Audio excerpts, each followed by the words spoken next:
So welcome to the fourth annual Earth Day Climate Change Symposium. We will be focused on the accelerating impacts of climate change and efforts to respond to it. First, some thank yous to the co-chairs, Matthew Sinkman, counsel at Gibbons PC, and Margaret Barry at Arnold and Porter, the Planning Committee, Hillary Aden at Earth Justice, Kevin Healy at Brian Cave Leighton Paisner, Juliette Levin at Juliette S. Levin PC, and Virginia Robbins at Bond, Schoeneck, and King.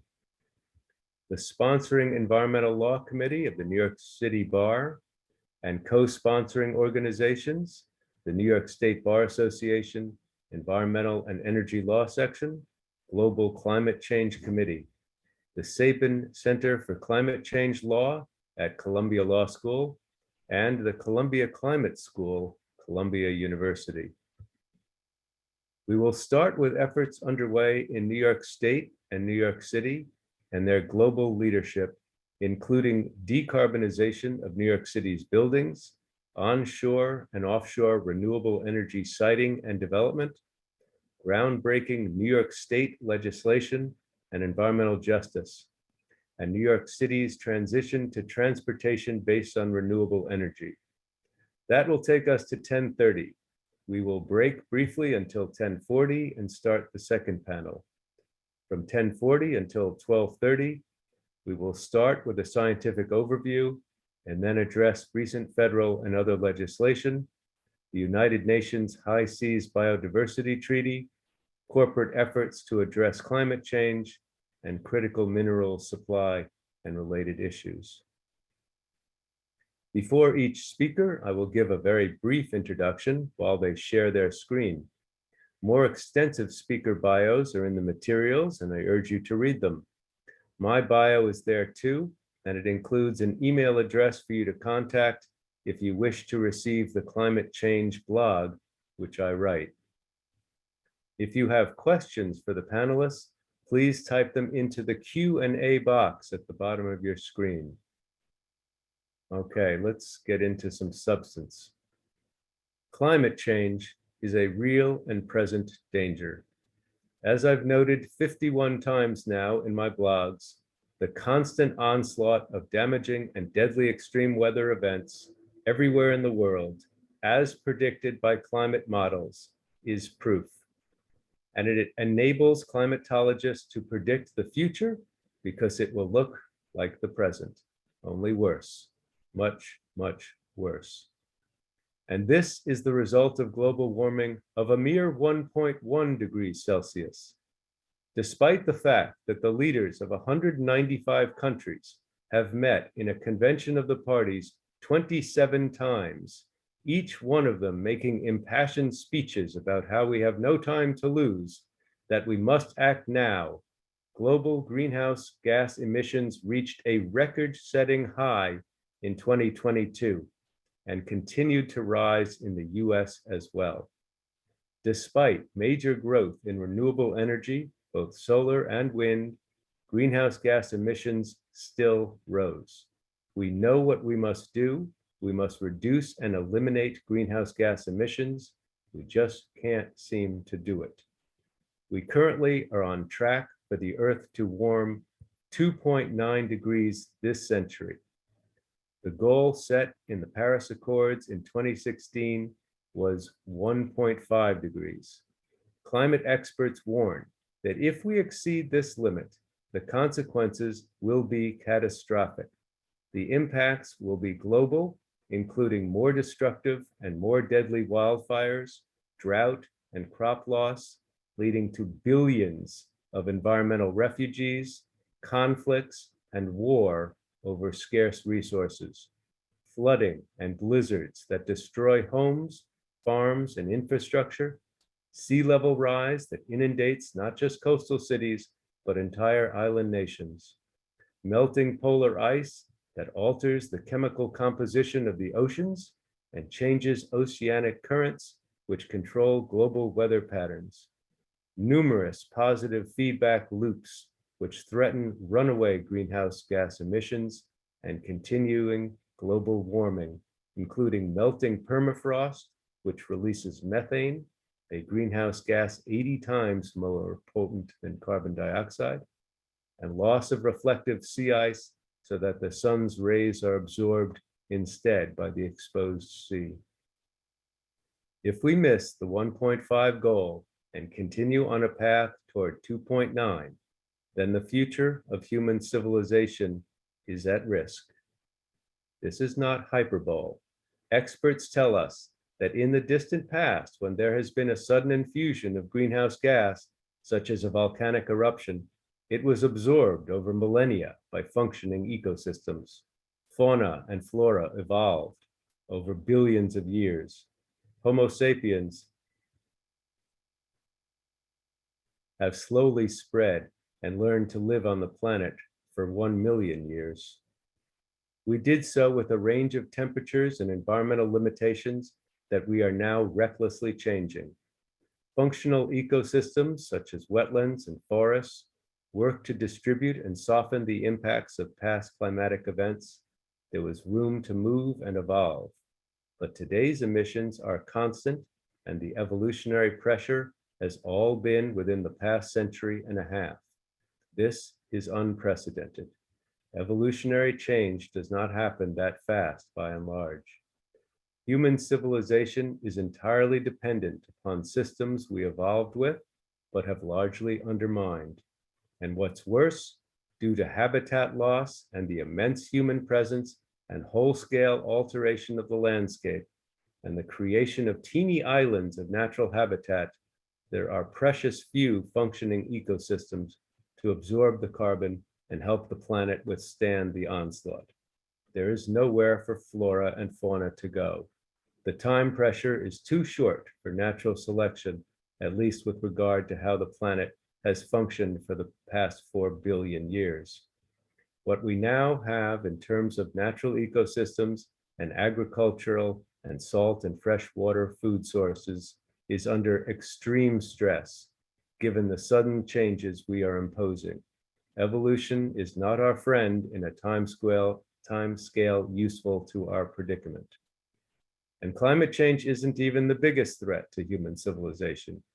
It is the loss of biodiversity, habitat loss, and degradation of natural ecosystems, the overharvesting of the oceans, the loss of topsoil, and constant pressure on the land for more productivity, the pollution of the air and water, and the whole-scale degradation of all that we depend on as a species for life. This message has been conveyed countless times, and it's not that it has fallen on deaf ears, don't get me wrong. Much has been done, and we will discuss that today. The vital message is that it's not enough, and it's too slow. More must be done, and it will take every one of us doing all that we can to make a difference. So let me empower you with 4 major things you can do. First and foremost, we must have binding legislation, federal, state, and local. There must be standards and requirements and enforcement. As a 36-year veteran regulatory enforcement lawyer, I know this to be true.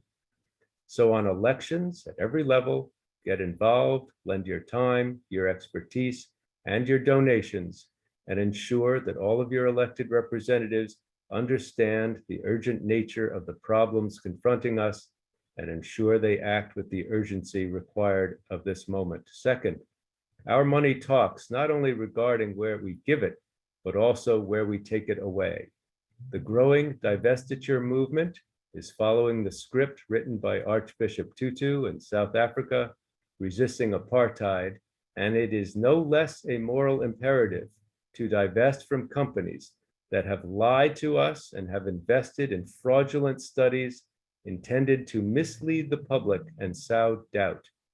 And yet, many oil and gas companies enjoyed record profits in 2022, thanks to their patron saint, Vladimir Putin. Divest, demand shareholder action, and join the movement for essential change.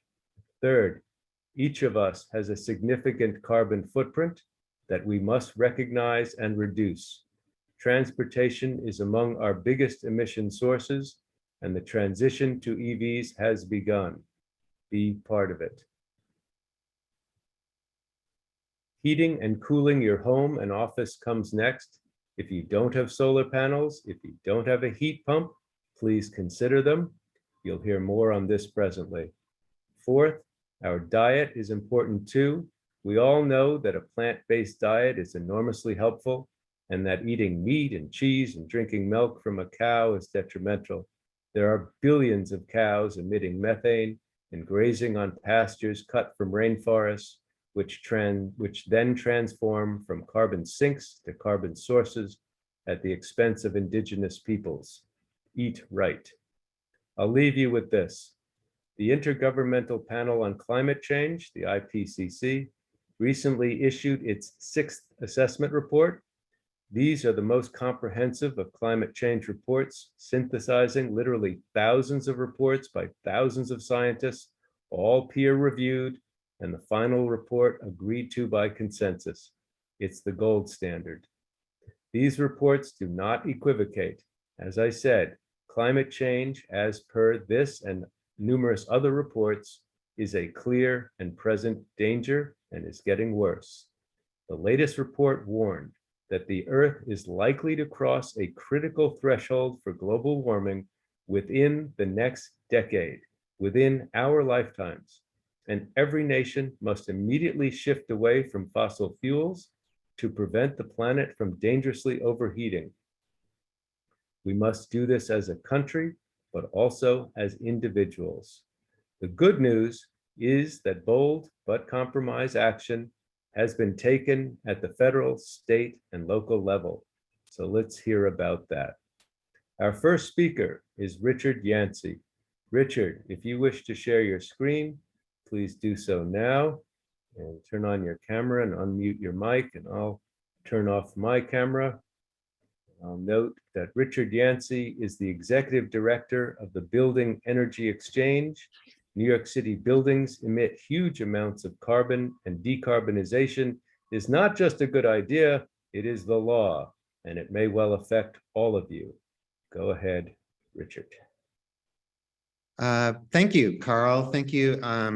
Thank you, New York Bar. Thank you for hosting this event. I feel privileged to be amongst this amazing group of speakers you're going to hear from this morning. And Carl, thank you so much for that very articulate introduction, frightening, but also actionable, which I very much appreciate. As Carl mentioned, my name is Richard Yancey. I'm the executive director of the Building Energy Exchange.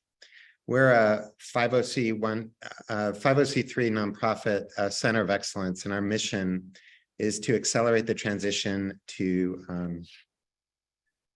energy efficient, low carbon, comfortable, healthy buildings by acting as a resource and a trusted expert to the building industry. Let me get this, sorry. So we were started in 2001. And we came out of the Bloomberg administration's kind of 2007 master plan, Plan YC, which was a 25-year master plan for New York City that involved lots of different components. But one of them was really the first kind of major introduction of an ambition to address greenhouse gas emissions and calling for a 30% reduction of greenhouse gas emissions by 2030. Which at the time seemed pretty aggressive and pretty radical.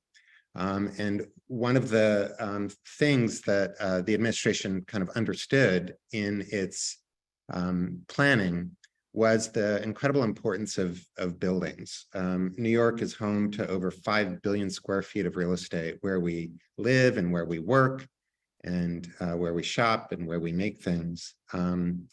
And in order to reach this goal of reducing carbon emissions, it became very clear that buildings were an incredibly important part of that equation.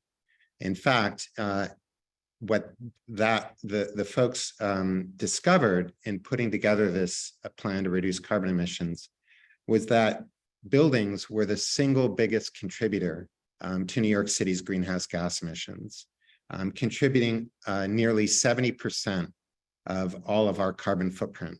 And that's not surprising in the context of large cities. For other places, it's really much more important to, or a much bigger percentage is really transportation. But in New York, with our density, with our subway and electric-driven transportation, public transportation, it's really about focusing on the buildings. Worldwide, it's buildings contribute to carbon emissions more like 40%, which is also what it looks like for New York State. The other thing to understand is buildings stick around for a long time. 90% of the built environment in 2050 is predicted to be already standing today. So it's not just buildings in general, it's also existing buildings. And the majority of these existing buildings were built prior to the current energy codes. So in order to address this really tough piece of the puzzle, New York has been enacting some very aggressive policies and regulations to reduce the greenhouse gas emissions of our buildings and our built environment. So I'll go through just a few of them to start with. So 14 years ago, with the Greener Greater Buildings Plan in 2009, we passed, there was really 4 different bills. We closed some loopholes in the energy code, but the kind of 2 most important ones were Local Law 84 and Local Law 87, with the kind of, if you can't improve what you don't measure theory. And so in 2009, with Local Law 84, we started to require all buildings over 50,000 square feet to publicly record and disclose their energy usage and their water usage. And then every 10 years, that same set of buildings through Local Law 87 was directed to do energy audit, to have someone visit the building and record energy efficiency measures that building could do, as well as what's called retro commissioning, which is kind of like a tune-up for a building to make sure that the existing systems were running as they were supposed to be. And at this point, there was no requirement that buildings actually act on those audits, but we were collecting massive amounts of data to better understand what energy our buildings used, and giving that information to building owners to help them understand what they could do to improve their buildings and reduce their carbon footprint. And that regulation, Local Law 84, really allowed to form the foundation for what became the kind of landmark and groundbreaking climate bill in 2019. In April of 2019, New York City passed the Climate Mobilization Act, which had several major components to it, including the energy grades that you see on your building lobbies that tell you whether you're in an energy efficient building or one that's really underperforming. It included a law that is requiring all new roofs, either major reconstruction of a roof or a new roof, to have a green roof component, either through solar panels, a vegetated green roof, or a combination of the two. But the biggest centerpiece of the Climate Mobilization Act was Local Law 97, which imposes carbon emission limits on buildings based on their use types. And if you don't meet those limits, if you come in over those limits, you will be required to pay a fine annually. And that fine for some of our buildings can total millions of dollars a year. This law affects all buildings over 25,000 square feet, which is an enormous chunk of New York City's real estate footprint. Not to be outdone, New York State in August passed the Climate Leadership and Community Protection Act, which called for a master plan to decarbonize buildings statewide by 2050, and most importantly, a transition to a clean energy grid for all electricity to be coming from renewable sources by 2040. with a 70% renewable source by 2030. And then more recently, New York City passed what's known as kind of the all-electric building law, which phases in a ban on fossil fuel equipment. So furnaces and hot water heaters and boilers will no longer be allowed in new construction in the coming years, and it ramps up over time. So together, these pieces of regulation provide a real action on cleaning up our built environment. And the scale is really quite phenomenal. Local Law 97, the carbon emission limit law, which goes into effect in 2024, will affect about 24% of the buildings that are subject to the law. Many of them may be able to do a tune-up or some kind of minor retrofit in order to come in under their carbon emission limits. But the carbon emission limits become more stringent about every 5 years. And in 2030, it's predicted that about 26,000 buildings will need to do some form of low carbon retrofit in order to come in compliance with the law and avoid those annual fines, which is nearly 2.6 billion square feet of real estate. By 2050, over 90% of New York City's 1 million buildings will need to implement an energy efficient upgrade in order for our city and state to meet our climate goals. So that's a lot of work that needs to be done. And that's where we come in. So at the Building Energy Exchange, we connect the tens of thousands of building decision makers with energy efficiency solutions. So there are architects and engineers and building owners and building developers, contractors, consultants, and building tenants. And all of these separate siloed individuals can have an effect on the energy use in a building. And at the Building Energy Exchange, we provide a common set of resources, a common language, and bring these people together in a forum to better understand what the opportunities they have to improve the energy efficiency of their building, and more importantly as well, or equally important, improving the comfort, health, and performance of their buildings. And we do this in kind of 3 major ways. We do it through education, where we do topical events every month. We do a whole bunch of stakeholder engagement and convening. We do workshops and trainings. And then as well, we have exhibits that demystify energy efficiency and display advanced technologies. And then we provide or we create case studies that have clear and critical lessons, putting a spotlight on leading projects, giving people confidence that they aren't the first person to try something, and that these technologies and that these retrofits can really provide positive solutions. We write reports that turn data into action. We have an e-learning website for on-demand training, and podcasts with kind of thought leaders to help inspire others to act.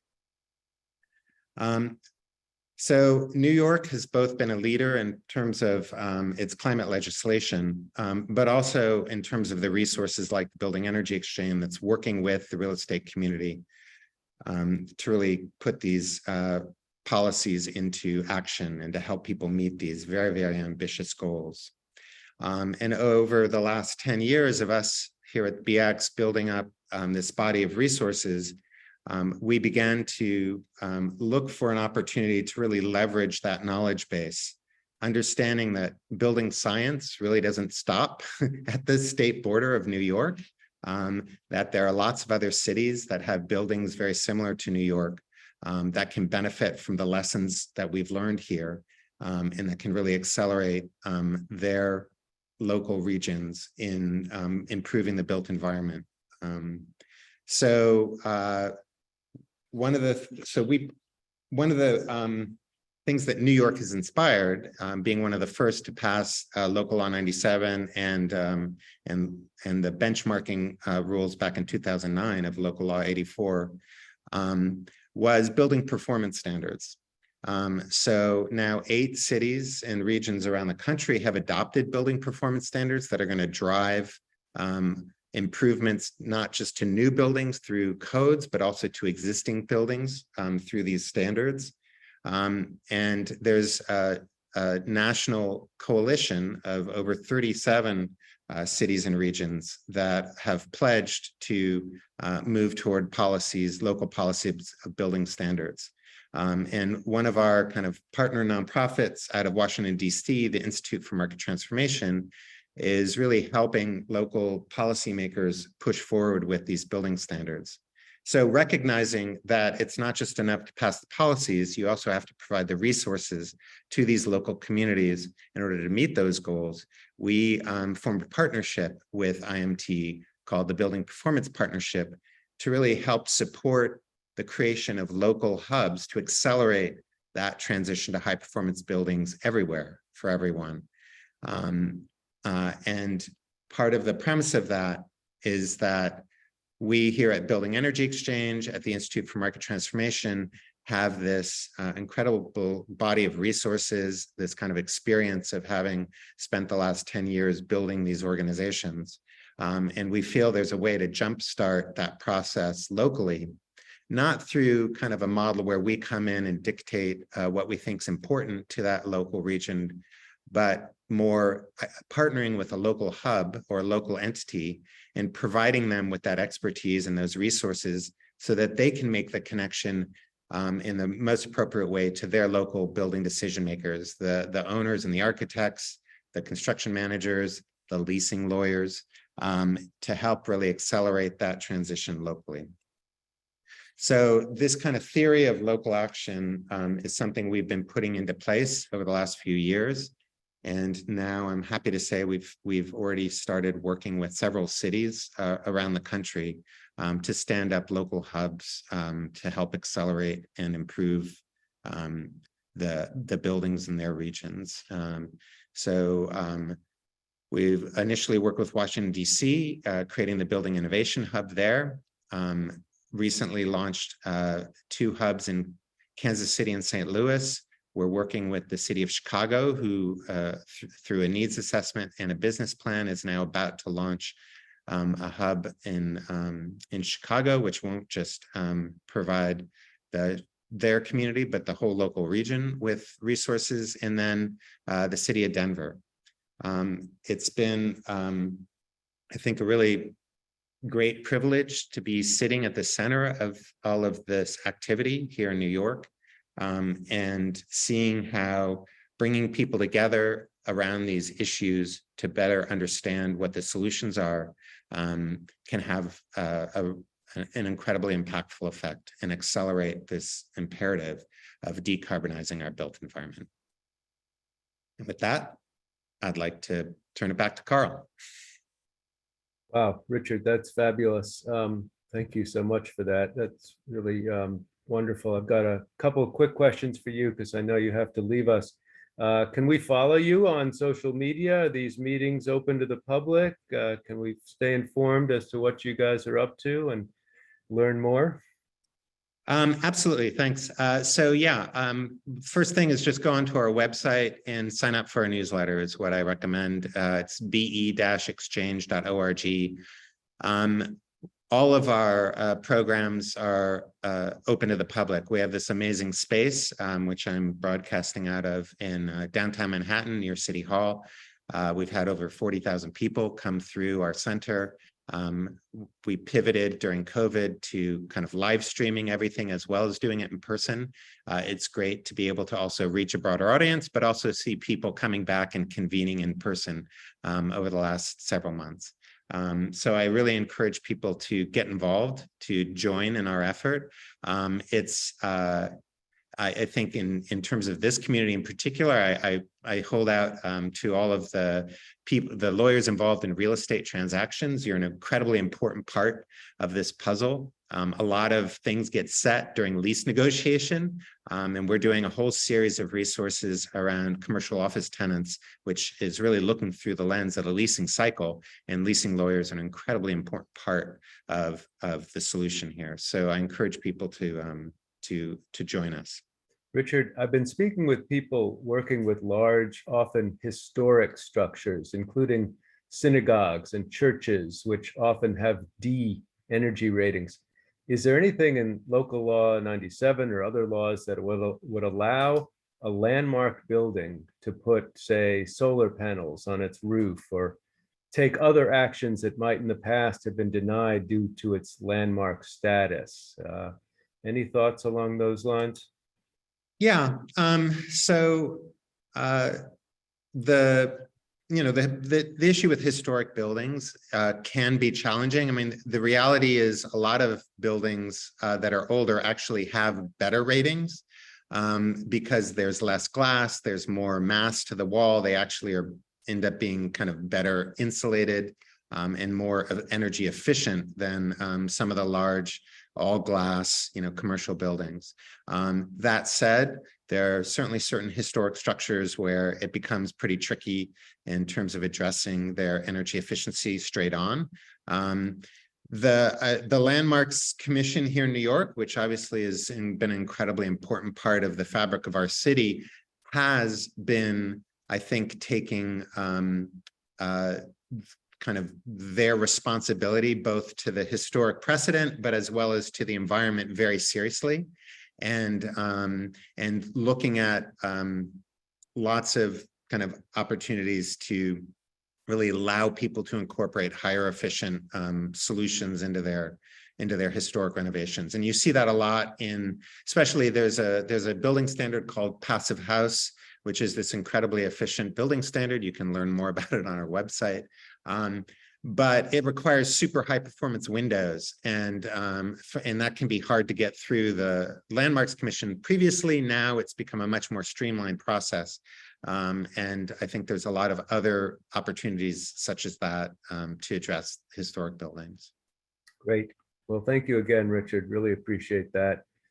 So please unshare your screen and mute your mic. And Jen, please share your screen if you wish. Jen Roberton is the Transportation Lead in the Office of Markets and Innovation, New York State Department of Public Service. She is a former Senior Transportation Policy Advisor at the New York City Mayor's Office of Sustainability. Transportation is the #1 source of greenhouse gas emissions in New York City, and thus an essential area for major change. Tell us about the transition in New York City, Jen. Great, thanks, Carl. Yeah, I'm Jen Roberton. I work at the New York State Department of Public Service. Just to say, I'm really looking forward to discussing transportation electrification and decarbonization as part of this morning's panel. Thank you to the New York Bar Association for having me today, and thank you to all the attendees for taking time out of your day to be part of this really important conversation. So I want to start us off pretty broad strokes around policy action that's required to reach New York City and New York State's goal of net zero emissions by 2050. So as Carl mentioned, transportation sector is a major driver of greenhouse gas emissions. Statewide, as per 2019 data, it comprised 28% of statewide greenhouse gas emissions, and eliminating tailpipe emissions from vehicles mitigates not only the impacts of climate change globally, it also reduces local air pollution concerns that irritates respiratory systems and worsens the impacts of asthma. There's kind of 3 strategies I want to talk through for emissions reduction within the mobility sector. There are strategies that basically lead to trips being avoided. So this includes telecommuting policies, which I think we now call remote work more often than telecommuting, as well as deploying delivery lockers or other strategies to make it so that when you receive a package or a delivery from a parcel carrier, you're not getting repeat trips to contact you directly. Maybe you're out at work that day, maybe the delivery time just doesn't work for you. Having some strategy to make sure that packages and other deliveries are basically put in a place that are safe for residents and avoid repeat trips. And this graphic on the right-hand side here, this is from the New York City Roadmap 80/50 from 2016. It's one of my favorite ways to talk through transportation and mobility decarbonization. So the first row here has the telecommuting, the trips avoided. There's also trips that can be shifted. So modes can be shifted from a single passenger vehicle to carpooling, to the adoption of mass transit. Taking a bus would be even better than carpooling in many cases for that increased efficiency. Cycling and walking, where there's no carbon emissions involved in at the source of the vehicle itself. And then there's also improvements that can take place. So adopting zero emission vehicles, zero emission buses, as well as taking the bikes and trucks to full electric models as well, which is that last column there. The work that we do at the Department of Public Service is mostly focused on the improve column, although we do intersect slightly with shifting trips as well. So most of our work on electric vehicle adoption, so basically zero emission vehicle adoption and reducing the number of vehicles on the road overall are really core policy targets supporting New York State goal of net zero emissions by 2050. Electric vehicles are more efficient than fossil fuel powered vehicles and do not produce tailpipe emissions. And there's a growing market for EVs in the state. There are 160,000 EVs on the road, a 50% year-over-year increase compared to this time last year. And we have targets and mandates in New York that basically will be accelerating this transition even more. There's the Advanced Clean Cars 2, which basically means that all new sales of passenger cars will be zero emission by 2035, with an interim goal that 250,000 zero emission vehicles will be on our roads by 2025. There's the Advanced Clean Truck, a mandate that all medium and heavy duty vehicles for sale in the state will be zero emission by 2045, with interim goals beginning in 2025. Basically, that sales mandate is a percentage of sales need to be zero emission, scaling up to the 2045 goal. New York State school bus fleet will be zero emission as well by 2035, a much more aggressive goal within that sector. And for the lawyers in the call, the Advanced Clean Truck and Advanced Clean Cars 2 are mandates or our regulation that were enacted in California. So we're taking on those particular sales mandates through their ability to have an exemption to the Clean Air Act, that waiver that they're able to enable as a state. But as I mentioned, New York State Department of Public Service staff, we make recommendations that support zero emission vehicle adoption within the Public Service Commission's regulatory power. So a bit more on that. So the Department of Public Service, we advise the Public Service Commission on matters related to investor-owned energy, telecommunication, and water utilities. The Public Service Commission, or PSC, has jurisdiction over investor-owned utilities. This includes the 6 major electric utilities, as well as regulatory oversight over the electric service operations on Long Island.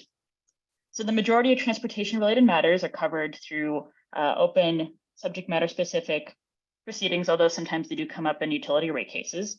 And the rate case, just to make sure we're going through all the parlance of the verbiage that we use, is basically when the utility files to address costs of operating the electric distribution system and allocating costs to customer rate classes. The New York State Public Service Commission has a mandate to ensure that services are safe and reliable, that companies make appropriate and necessary investments, that services are provided at a just and reasonable rate, and the preservation of environmental values and conservation of natural resources. And through our regulatory proceeding, there's been a ton of action on EVs, electric vehicles, in the past few years. There's kind of 3 buckets of regulatory action that I want to talk through in broad strokes, and I'll get into more detail shortly on what we have going on at Public Service Commission. Basically, there's the Make Ready program, which is under case number 18E0138. This is an infrastructure-based program that looks to fund the infrastructure needed, the electrical infrastructure needed to install electric vehicle chargers. There is managed charging and time of use rates. These are operational programs that basically encourage customers to charge their vehicle at times that are most beneficial for the grid. And there's also demand charge alternatives. This is a new tariff that will be implemented that basically seeks to unlock operational relief for fleets and other fast charging operators, while EV penetration remains relatively low in the state, although scaling upwards by the month here. So I'm going to talk through these in a bit more detail. First, the Make Ready program. So this was approved in an order that was adopted in July of 2020. This program has a $701 million budget, $206 million of which is dedicated to disadvantaged communities. The budget is sized to support around 50,000 level 2 chargers and 1,500 fast chargers, and I'll get a bit more into the detail of what I mean by level 2 versus fast charger in just a moment, but just know that this is sized to support the level of infrastructure actually needed to have 250,000 electric vehicles or zero emission vehicles on our roads. The primary function of this program is to fund the cost of make-ready infrastructure for light-duty vehicle charging. So the charging that cars, SUVs, and sedans would need to use. And just to take your attention to the right-hand side here, this make-ready program graphic. This basically breaks down the type of infrastructure that's funded through this program. It funds utility side infrastructure, so towards the left-hand side of the photo here. So that would be utility service, utility transformers, so on and so forth.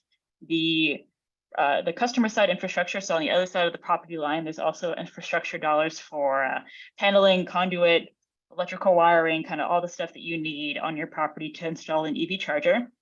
The program does not actually fund the EV charger itself or related bollards or equipment around the charging station. So it's very much so focused on the electrical infrastructure leading up to the charger. Within that $701 million budget, there's $24 million allocated to medium and heavy duty make ready. There's also a $10 million Transit Authority make ready pilot. There's also fleet assessment services authorized through this program where utilities provide site feasibility and rate analysis. And there's also an $85 million prize competition. There's kind of 3 buckets of prizes that were allocated and awarded through this program. There's the Clean Neighborhood Challenge, where 3 grand prizes were awarded to innovative projects that address local air pollution reduction at scale with a focus for projects in disadvantaged communities.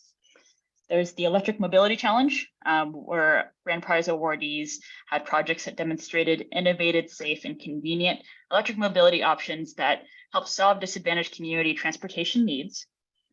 And finally, the Electric Truck and Bus Challenge, where grand prize winners had projects that demonstrated electrified solutions to the deployment of medium and heavy duty vehicles or their replacement through other electrified modes. So I want to get into a bit more detail on the different types of EV charging infrastructure that the program basically incentivizes or provides funding support for. So there's 3 different ways you can charge an electric vehicle, and that goes from a car to a refuse truck or a transit bus as well. There's a level 1 charge, so that's just a conventional wall outlet that's at the far left-hand side of my graphic here. Is that little plug at the top, 120 volts. 12 plus hours for a full charge is actually probably being a bit generous for some sedans. I know it can take up to 3 days to get a full charge. And the use case here is really the home garage. There are some use cases where you can get a top up for your vehicle at home, but it's not going to get you all the way charged in most cases. There's the level 2 charge. This is a 240 volts, the equivalent of having a dryer in your home in terms of the power needs and output. This is around 4 to 6 hours for a full charge. The use case here is the home garage, the on-street, as well as in parking fields, somewhere where your vehicle is going to be left for a fair amount of time. Thinking of it for a transit operator, it may be overnight when you have reduced bus service. This level 2 charge could get you part of the way there. Although in many cases, bus operators, as well as fleets that are on the go, as well as people that are just on the go, will kind of err towards level 3, which is on the far right here. This is 480 volts or more. This is 30 to 50 minutes for a full charge. And this is commercial locations, short stops near highways. There's a fast charger deployments on route for some of the buses that the MTA run, as well as another example. And this is definitely for kind of a shorter, higher powered vehicle charge. So the Make Ready program, I mentioned this program that provides funding for the electrical infrastructure needed to install charging, provides incentives for both level 2 and level 3 or DCFC or fast charging. The Make Ready incentive for infrastructure that's installed outside of a disadvantaged community provides up to 50% of the eligible costs for non-publicly accessible or proprietary technology. So if your facility was a pay for parking valet facility, for example, you would get up to 50% of the eligibility, the eligible infrastructure covered by the program. Up to 90% of infrastructure dollars are awarded if plugs are publicly accessible and use non-proprietary technology. If your Make Ready charging infrastructure project will be in a disadvantaged community, It will have up to 100% of eligible costs covered at a multi-unit dwelling and up to 100% of eligible costs for public non-proprietary fast charging. So for this program, we're actually in the midst of a midpoint review. It started in August of last year. The order that authorized this program directs staff to assess and evaluate the budget incentive levels, other programmatic elements. We released a white paper, DPS staff released a white paper on March 1st of 2023. We recommended an incremental budget increase of $407 million to this program based on updated plug forecasts and increasing the disadvantaged community carve out to 35% of the total budget for a consistency with the goals under the CLCPA.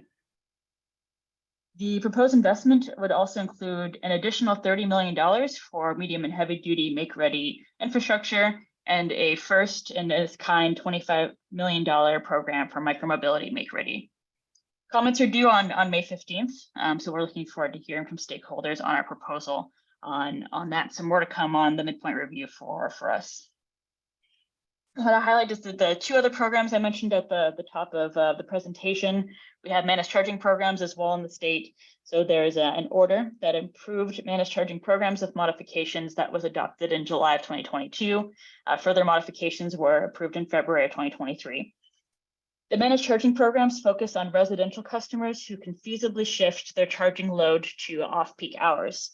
There's two different program designs. There are programs that are passive, where charging patterns are controlled by customer behavior. So a time of use rate where the amount of money that you pay for electricity is less during off-peak hours would be one example, as well as off-peak credits and demand response programs. There are active programs as well, where a utility or an aggregator controls the vehicle charging directly. So this would be continuous control optimization with the utility or the aggregator controlling when the charging takes place directly. So our team is facilitating a technical standards working group. We're creating a testing framework to basically see if the telematics and electric vehicle chargers used in these programs are accurate. And we'll be filing recommendations regarding that testing in October of next year. And just to highlight, I know it's very technical, but we're really proud that this is the first of its kind nationally, exploring the accuracy of telematics and within a vehicle for the use in a managed charging program. So we're definitely at the forefront of this and really excited to be taking this on.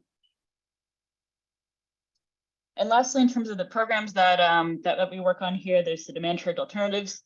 So basically demand charge, just to kind of go through the parlance again, the demand charge is basically a charge.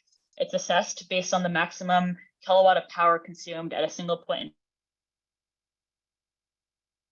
in time. This is actually a major fixed cost for fast charging station developers, those that use that really high powered or high capacity charging infrastructure, where they'll get assessed a demand charge based on maximum utilization or maximum power draw, but they don't necessarily have a ton of customers plugging in throughout the month that are paying to access that charger that would offset that cost. So it's a pretty big issue while EV charging utilization remains low. So on January 19th of this year, the Commission ordered the establishment of the framework for alternatives to traditional demand-based rate structures. It orders utilities to develop a 50% demand charge rebate. This is for all commercial EV charging use cases upstate and only fast charging downstate. There is a commercial managed charging program. So this is similar to the residential program I just spoke through. It's basically working with commercial customers to incentivize those who have access to fast charging to basically charge off peak. And again, this is going to be a really good use case we're hoping for public transit and for other fleets that are plugging in at times maybe off peak overnight, where we can really maximize charging taking place at that time. And finally, it adopts a phase-in rate, a phase-in tariff that blends in demand charges with the time of use rate as the charging station's load factor increases. So utilities are going to submit the demand charge rebate filing, and the downstate utilities ONR and Con Ed will be filing their commercial managed charging program on May 19th. So that's kind of the next step on this one. But thank you so much for your time this morning. I'm really looking forward to any questions and discussion. I'll kick it back to Carl. Thank you, Jen. Excellent. I know we're losing you too. So a quick question arose about New York City residents. We don't really have solar panel ability on our roofs per se to to charge cars overnight, but many of us have cars in garages. Will money be made available so that garages can install electric chargers and charge EVs overnight? So how will thousands of EVs get charged in New York City? Great question. Thank you, Carl. The Make Ready program does provide funding for garages to access some incentive dollars. If the garage is not accessible to members of the public, say it's a multi-unit dwelling where that garage is dedicated to residents of a particular building, the incentive level is at the 50% of eligible cost tier. So there is some incentive dollars available for that use case. And just on the solar panel part of it, definitely agree that the solar panels are very difficult to install throughout New York City on roofs. It's not an area of my expertise at all, so maybe I'll just leave it there on that point. But I just want to note that there are solar carports that New York City fleet have deployed. So they're basically using innovative solutions where they're using these portable solar carports that provide a resiliency benefit. So say there's grid interruption issues, they're able to plug in. They're an essential service for many New Yorkers to be able to access the services that the city provides. And then it's also providing renewable energy for charging there. So I know not exactly the question, but I wanted to highlight that as well. Good, excellent. Thank you, Jen. I appreciate that. Okay, go ahead and unshare your screen. And Raya, if you wish to share your screen, go ahead and do that. Raya Salter is the founder and executive director of the Energy Justice Law and Policy Center and a member of the New York State Climate Action Council. New York's appropriately titled Climate Leadership and Community Protection Act should do just that and will advance environmental justice. Please tell us about that, Raya. Happy to. Can folks hear me and also see my screen? All right. Sorry, got the little black box here. I'm going to try and move it to the side. Yep, looks good. All right. Thank you, everyone, for joining us today. Thank you to the bar. Thank you to my co-panelists. And thanks to folks who are here to learn about these important issues around Earth Day and Earth Month.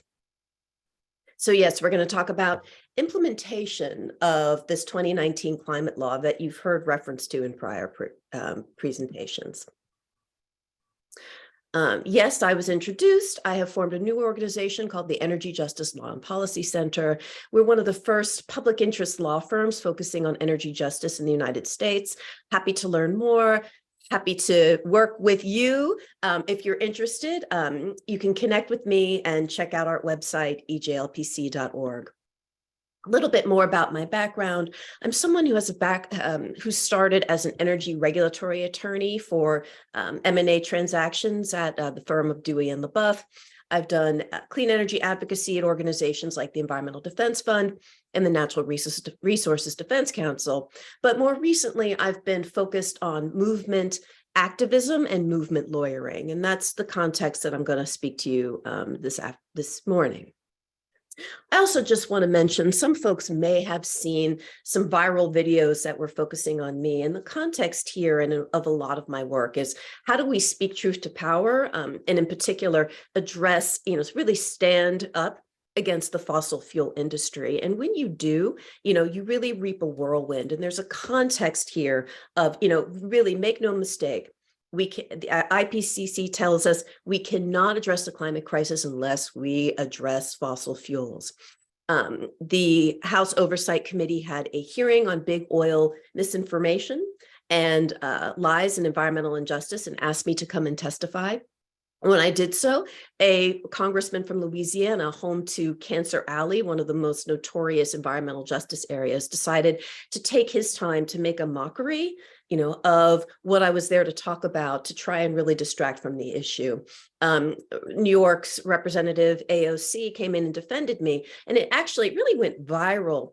And that representative was rewarded by being invited on Tucker Carlson, really to continue to distract and discredit me. And while I almost take it as a point of pride as a, climate attorney to have my own Tucker Carlson attempt at a takedown moment, it's just an example of how when you speak to that, there's a whole machine that surrounds the fossil fuel industry. And when you speak to it, you can reap a whirlwind.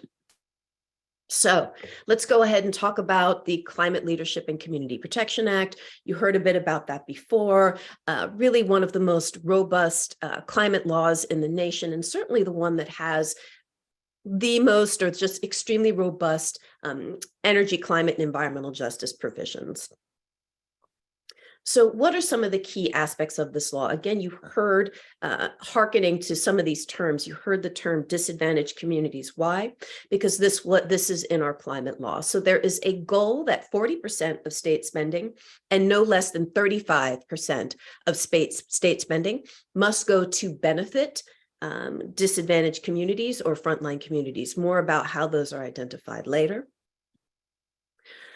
Other things that are in the climate law that are also filtering through aspects of state policy. So state contracts must not disproportionately burden these disadvantaged communities or frontline communities. The law requires that emissions and co-pollutant reductions are prioritized in so-called disadvantaged communities. And it also created, and there are many aspects of this law, this is really kind of like a speed round of what's going on with implementation of the CLCPA. The CLCPA created an air monitoring program that's now underway in disadvantaged communities. My community in New Rochelle is one of them. There are these great sort of cars from this company called Aclima that are going around block by block, and they're able to sense all manners of pollution using these cars, and that data is being shared with communities. So there's really a tremendous amount that's going on.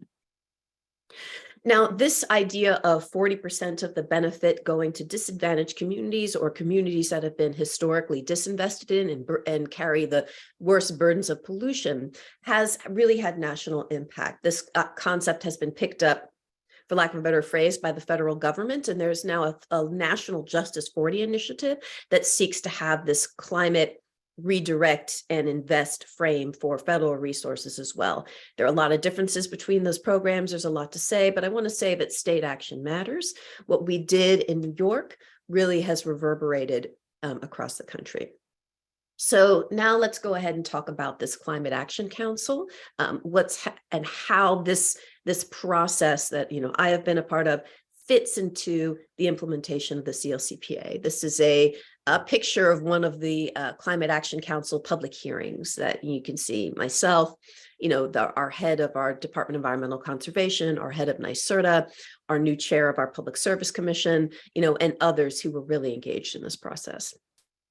So and it's worth mentioning, the Climate Leadership and Community Protection Act was powered by activists. I was actually legal support in the 2019 action, that the New York Renews Coalition did to try and push that through to passage. So a lot of folks really think of it as the people's plan, and it intentionally built in really the idea of participatory processes in order to develop our climate plans and policies. So part of that was the creation of this Climate Action Council, and this was appointees and also many state government agency heads to develop the plan to get to the 2019 law's goals. We went through an almost 3-year process to do that, and the plan was just approved just a few months ago in December. This process also included the creation of a just transition working group made up of stakeholders. Now, here we get to an important group, a climate justice working group, who is made up of climate environmental justice advocates who were tasked by our climate law to create that all-important definition of who is a disadvantaged community. That also went through an almost 3-year process that included many briefings throughout the state, information sessions, more than one draft, and it was just finalized last month. And also the law required that several specialized panels of advocates advise this Climate Action Council. So really hundreds and hundreds of advocates throughout the state were a part of making this plan, and that was intentional, in the climate law. I'll also add that while the legal term of art, disadvantaged community, is what is defined in New York state law, and that was plucked by the drafters from California law, folks like to use the term priority community or frontline community. Disadvantaged community, when you're speaking to folks, tends not to resonate. So just mentioning that. All right, so what are some of the key parts of this scoping plan? First of all, this scoping plan is a big document. The statute, the CLCPA, requires that the scoping plan be turned into regulations, and we'll talk a bit more about that later. But it's a big document, has a lot of things. I encourage folks to take a look at it. But as an energy specialist, I focused very much on our gas system transition. I served on our gas system transition subgroup of the council. So for that group was active for about a year, really focusing on what the gas system transition would look like. So what does the plan include? An acknowledgement that our gas system must be downsized. And this subgroup, the gas industry is also on that subgroup. So it really was a lot of back and forth. And this was a very contentious point. We must actually think about dismantling and downsizing the fossil gas system, including the distribution system. And very importantly, what does it look like to actually phase out our gas generation? We have to look at what it means to phase out fossil fuels if we're going to get to our GHG goals. There is no alternative to that. Also in the plan is a blueprint to close. There's a lot of stuff in this plan, folks. A blueprint to close New York City's most polluting fossil fuel facilities. These are primarily the peaker plants that burn on gas and in some cases oil that are owned by the New York Power Authority. Understand the big implications for New York City for this. Incredible on many levels. One of the most compelling air pollution. Millions of people live in close proximity to these facilities. Most Black and brown folks from priority communities, but also all of us. Imagine the health benefits and the clean air element effects of just this action alone. We can do this. It's supposed to happen by 2030. A just transition plan and closure of the additional fossil fuel facilities. We cannot look at how we close these facilities without thinking of how we do a just transition and support those workers and support those communities who rely on this infrastructure. This is an important point. The scoping plan really focuses on that. And throughout the gas transition plan, you see a focus on affordability, reliability, health, disadvantaged communities, value to ratepayers, and a timeline for enforcement that's in line with the goals of the CLCPA. One of the things that really has come to the fore right now is one of the scoping plan recommendations. In the scoping plan, there were preliminary recommendations for a cap and invest program. And this cap and invest program has really taken off as the administration's sort of main answer to how it will implement the scoping plan. Governor Hochul included some details of this planned cap and invest program in her budget. We will see what happens. There's a rulemaking expected this year. So what is cap and invest? Really, it's cap and trade, similar to the programs that are in California. Washington State also has a program. Environmental justice advocates like myself are very concerned about how this program will be implemented because we know from California, we also have a regional greenhouse gas emissions initiative. We're part of a regional cap and trade system here in New York. But we know from these experiences that these programs, A, do not on their own get us to the emissions reductions goals that we want to see, and B, do not equitably reduce emissions necessarily by fiat. So there's a lot of concerns about that. But just also in this budget season, there was a lot of rancor because the governor proposed a change to the climate law in the way it does GHG emissions for accounting that was seen to benefit the fossil fuel industry. So there was a tremendous amount of activity just a few months ago. The climate, advocacy community really jumped in and came together to push back hard on that accounting change. I could talk a lot more about that, but basically, changing the rules on how we account for emissions would have really kind of mooted a lot of the work of the Climate Action Council. The governor did say, okay, we won't do this now in the budget. We folks like myself think it's extremely important to do this in an open and transparent way. And we should see a rulemaking drop this year on cap and invest. Huge, huge, huge implications for New York City, huge implications for climate in New York State. Happy to talk about it with folks. And folks, this is something you should be looking at coming back down the pike, and huge implication for industry as well. So there's a lot of things happening here. We've got the Cap and Invest program that the governor is bringing forward that was preliminarily suggested in the scoping plan. But a lot of folks, and folks on this call and others, really support a toolbox of policy and legislative approaches to implementing the scoping plan and addressing our climate crisis. There are many active bills, happening right now that are in play. One seeks to change the public service law to eliminate and change some of the rules that currently govern gas connections, enormous implications for our utilities and our homes there. Electrification requirements for new and existing buildings. That's something that we're probably going to see in the near term.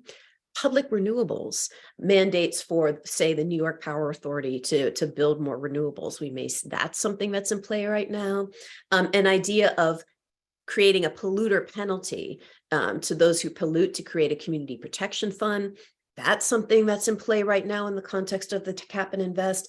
There has never, I think, been a more active and viable legislative season that's focused on big transformative changes for climate action. It's a really important time to be tuning in. Here's the thing I want folks to really focus on.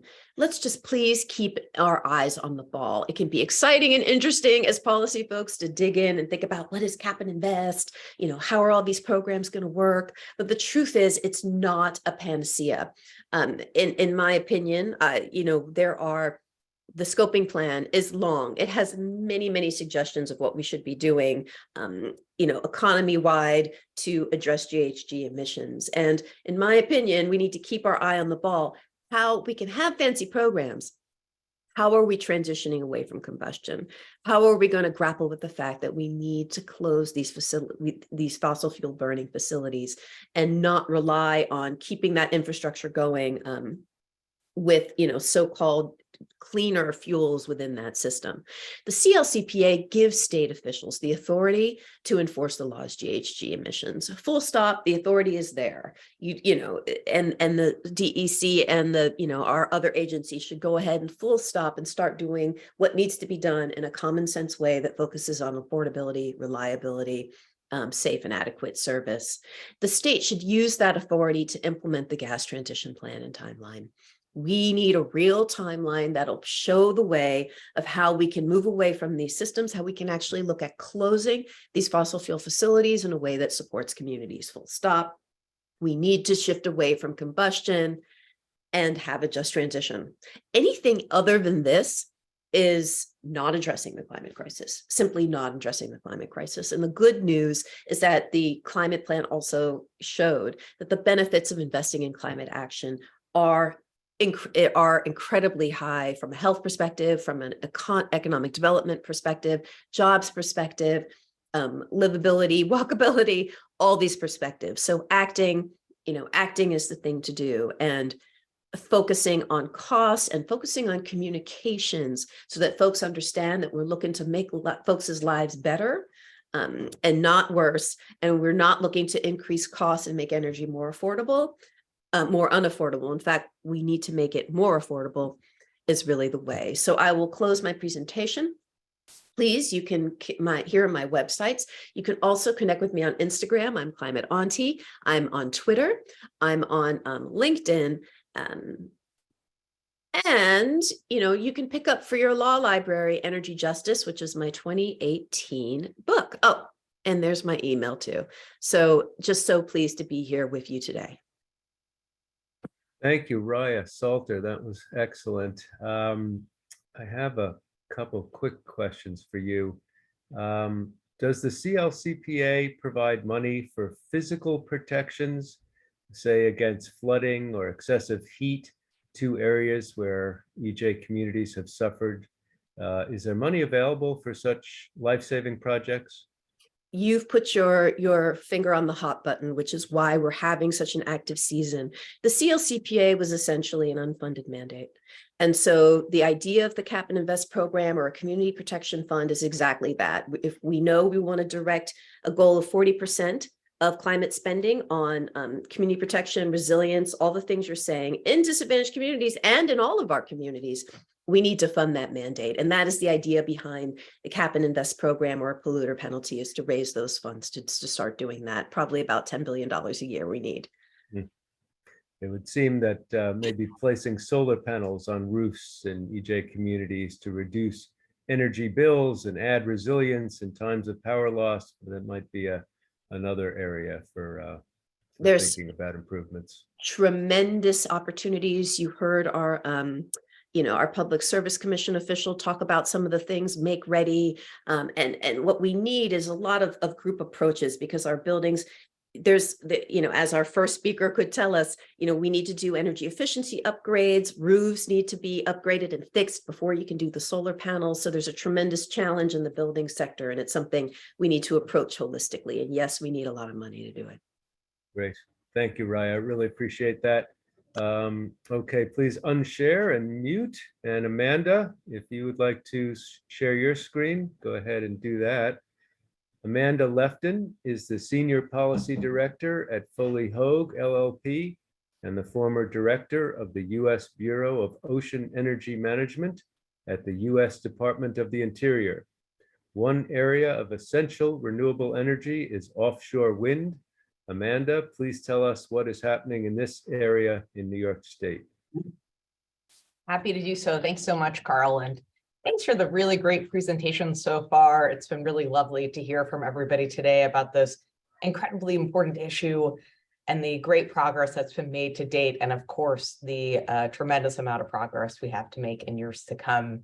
So as noted, my name's Amanda Lefton. I'm the former Director of the Bureau of Ocean Energy Management for the Biden-Harris administration. And before that, served in the state of New York as the first Assistant Secretary for Energy and Environment on behalf of the governor. So I'm really happy to be here today to talk a little bit about what we are doing. And I'm very grateful, of course, for our hosts and all the participants today. Thank you, as Raya well said, to those of you for tuning in to hear about these really important issues. So undoubtedly, of course, tackling the climate crisis at home and abroad has been really a centerpiece of President Biden's agenda since he first took office. The president has been bullish and really making sure that this is a key priority, not just for him, but of course, for all of the agencies across the federal government.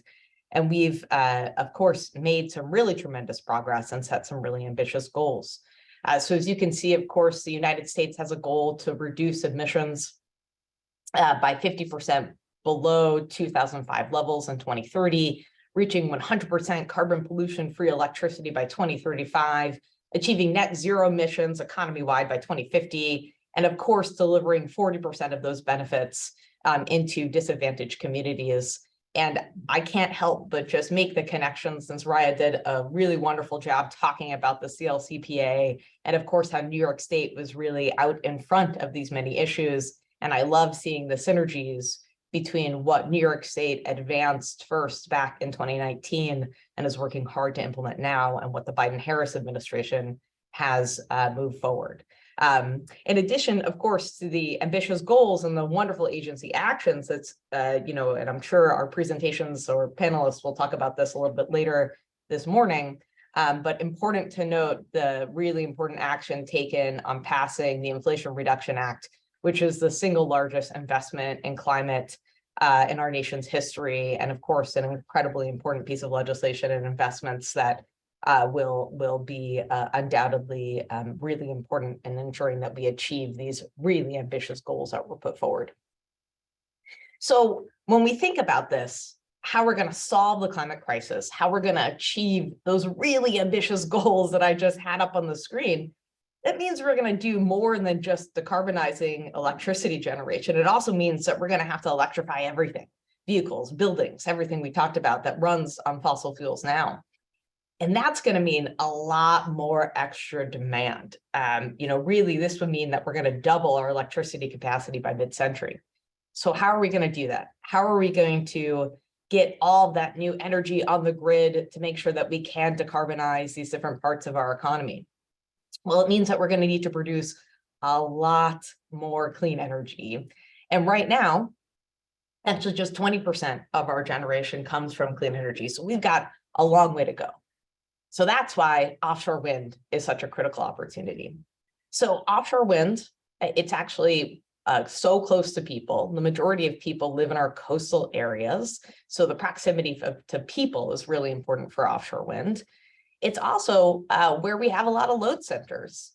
So right now, if we think about, since we're here talking, of course, to a lot of folks in New York City, we think about New York City, we can't build large scale generation in New York City. So offshore wind itself provides a really important opportunity to provide clean, reliable, stable power going into New York City in a way that can help us actually get off of fossil fuels and really reduce air emissions in environmental justice communities. And of course, it can create a lot of jobs. Importantly, offshore wind provides an important opportunity to create good paying union jobs in the United States. And really, since we're building this industry from the ground floor, and what the Biden-Harris administration has been very intentional about is advancing offshore wind in a manner that's going to create robust domestic supply chains in the United States, really advancing offshore wind in a manner that's going to fight climate change and, of course, really reduce impacts to disadvantaged communities and those communities that have historically faced environmental injustices. So that is why they have established a very ambitious goal of 30 gigawatts of offshore wind by 2030, which can create nearly 80,000 jobs. And as part of that, have also advanced a goal of 15 gigawatts of floating offshore wind by 2035. These goals together are going to be really important for us to achieve our broader climate goals. But to put it in perspective, we need to get to 30 gigawatts by 2030. Right now, we have just 42 megawatts of offshore wind in the water. There are 2 projects right now. There's a 30 megawatt project off the coast of Rhode Island and a 12 megawatt project off the coast of Virginia. So we have a long way to go in less than 7 years to build essentially 30 gigawatts of clean new energy for the nation. And of course, the federal government is not the only place that has really ambitious goals for offshore wind and is making things happen. As you can see, states have really gotten the game. And, while of course I'm biased as the former director of the lead federal agency for offshore wind with respect to the power of the federal government, it is also hard not to ignore and also really celebrate the important leadership that states like New York have taken in advancing offshore wind. So as you can see here, here's really a broad spectrum of advancements for offshore wind and different goals that have been established. So New York, since we are here, I'll focus on New York and say New York has a goal of 9 gigawatts by 2030. And they're awaiting, I'm sorry, it should be 2035. And they're waiting on round 3 awards. So they have put out a procurement. And I'm sure that there are many folks that are eagerly awaiting New York State to announce their most recent procurement for offshore wind. And New York is not the only place. So I'll note some specific New York projects that we already have: Empire 1, Empire 2, South Fork, Sunrise, and Beacon. And then, of course, there are other states that have been important leaders, Massachusetts really being one of the first. And they actually are going to come out with a round 4 procurement relatively soon. I believe it should be next month or soon thereafter. Connecticut also announced that they're going to do their next procurement later this year. New Jersey just recently increased their offshore wind goal to 11 gigawatts by 2040 and has issued their 3rd solicitation. Excitingly, Maryland made waves just a couple weeks ago when they just increased their ambition for offshore wind to 8.5 gigawatts by 2031. And Virginia has a goal of 5.2 by 2034. North Carolina has goals to have offshore wind be developed off their coast there's a 2030 and 2040 goal. And California, of course, not to be outdone, has a goal of 5 gigawatts by 2030 and 25 gigawatts by 2045. So as you can see, not only has the Biden-Harris administration advanced really ambitious goals for pursuing offshore wind to ensure that we can fight climate change, create good paying union jobs, and ensure that we are driving benefits to disadvantaged communities, but states have been leading the way on this really important issue and made a tremendous amount of progress in their procurement. And a note, I should say, about the different roles here. The federal government cites offshore wind. They are the lead regulators. They advance NEPA in order to move forward with different projects. They hold lease auctions as really the owners of the underwater lands where offshore wind will be developed. And traditionally, what has happened so far is the states then procure that power. So it's really an important partnership between the federal government and state governments in order to make offshore wind a reality. So how are we going to get there? We just talked about incredibly ambitious goals from the federal government as well as from the state government. And we have a lot of work underway going from 42 megawatts to 30 gigawatts. But fortunately, a lot of work has already been done.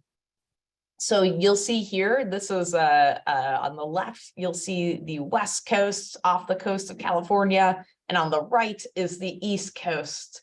And you can see here, those are all of the active lease areas currently in the Outer Continental Shelf. So you'll see we've got 27 commercial leases already on the map, plus 5 provisional winners out on the West Coast. And that has come from, I believe, around 10 lease sales that BOEM has held over the years. And just under this administration alone, the Biden-Harris administration, there have been 3 offshore wind auctions in this nation, incredibly. The first being the historic New York Bight auction, which put 6 new lease areas on the map off the coasts of New York and New Jersey. Then the Carolina Long Bay auction, and just the most recent auction is off the coast of California, where we now have 5 provisional winners who soon, hopefully, they will be receiving their formal leases. And that actually auction off the coast of California is the first floating wind auction. So that's really important for the future of this nation. I'll talk a little bit more about that. In addition to the 3 auctions this administration has held, they also have approved the first 2 commercial scale projects in the Outer Continental Shelf. And this is really exciting. So as I noted before, we just have 42 megawatts in the water. Well, the Bureau of Ocean Energy Management, BOEM, has approved 2 additional projects. One is the 800 megawatt Vineyard Wind project, which is contracted with the state of Massachusetts.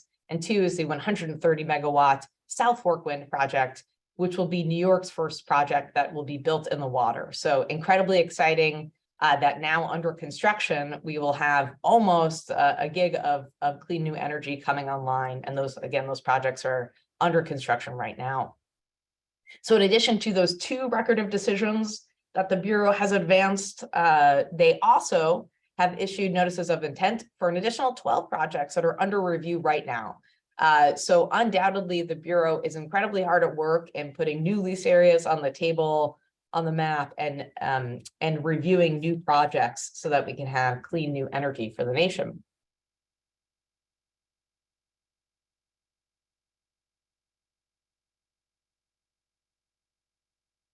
So not only, of course, is BOEM advancing new projects, we also have new wind energy areas that are under the planning process right now for lease auctions in the future. So we've already talked about the New York Bight, Carolina Long Bay, and California, but also BOEM is in the process of doing wind energy area analysis now and planning for future lease sales. So admittedly, this graphic that you see up on the screen is a little outdated because some of these milestones have really come and went, but it gives you a really good picture of where the United States is heading for future wind auctions and really what's ahead. So the next lease sale that BOEM has said they were going to hold is going to be in the Gulf of Mexico. This is really exciting. Obviously, the Gulf of Mexico is really a hotbed for oil and gas historically. So it is really exciting to see the keen interest in offshore wind in the Gulf of Mexico, which can play a really important role in transitioning the entire nation to offshore wind. There are a lot of industries that already exist in the Gulf of Mexico that know how to do energy development in the ocean, and thinking about how we transition those jobs and those communities to a clean, renewable energy future is incredibly exciting. Also underway is planning in the Central Atlantic and putting new lease areas on the map in the Central Atlantic, which will be really important for states like Maryland that just, of course, increase their offshore wind goals. The BOEM is in preliminary stages of planning off the coast of Oregon, which, if that moves forward, will be the second auction that is focused on floating offshore wind. And then the Gulf of Maine, which will also be a floating auction, could be held by 2025. So a lot is really in the works at the Bureau of Ocean Energy Management for how they're going to move forward with new leasing. And really importantly, what I'm actually really proud of that the Bureau is doing is really taking a new approach to offshore wind. So of course, every agency and every bureau just has some tools in their toolbox, but BOEM is doing their best to exercise the tools that they have in order to achieve the multiple goals of the administration. So they have taken really an evolved approach to how they're approaching their lease auctions. And I think that they will continue to think about how to evolve them over time. But really importantly, you'll see in BOEM's approach, they've added new provisions that require ocean users, stakeholder engagement, and actually environmental justice communities engagement at the beginning of their processes, so that these leases now that these developers hold really require that early engagement and before projects are really even developed or even thought about, so that those views can be at the table from the very beginning. BOEM has also required that lessees make every reasonable effort to establish project labor agreements to ensure that these are union-built projects. And finally, BOEM has introduced a new concept called bidding credits for domestically sourced projects. So this is really for the purposes of workforce training, as well as sourcing components domestically. BOEM is now requiring that, or BOEM is now offering a bidding credit to incentivize those investments, so that as the offshore wind industry gets off the ground in the United States, that there is really a robust domestic supply chain here locally to support our communities and good paying jobs. So there's a lot more that's ahead. That picture in the lower left-hand corner, excitingly, is actually a picture from the New Bedford port, from a recent announcement with Governor Healy. And what you can see here, and I don't know if you've been to the New Bedford port, probably not. I've been there several times.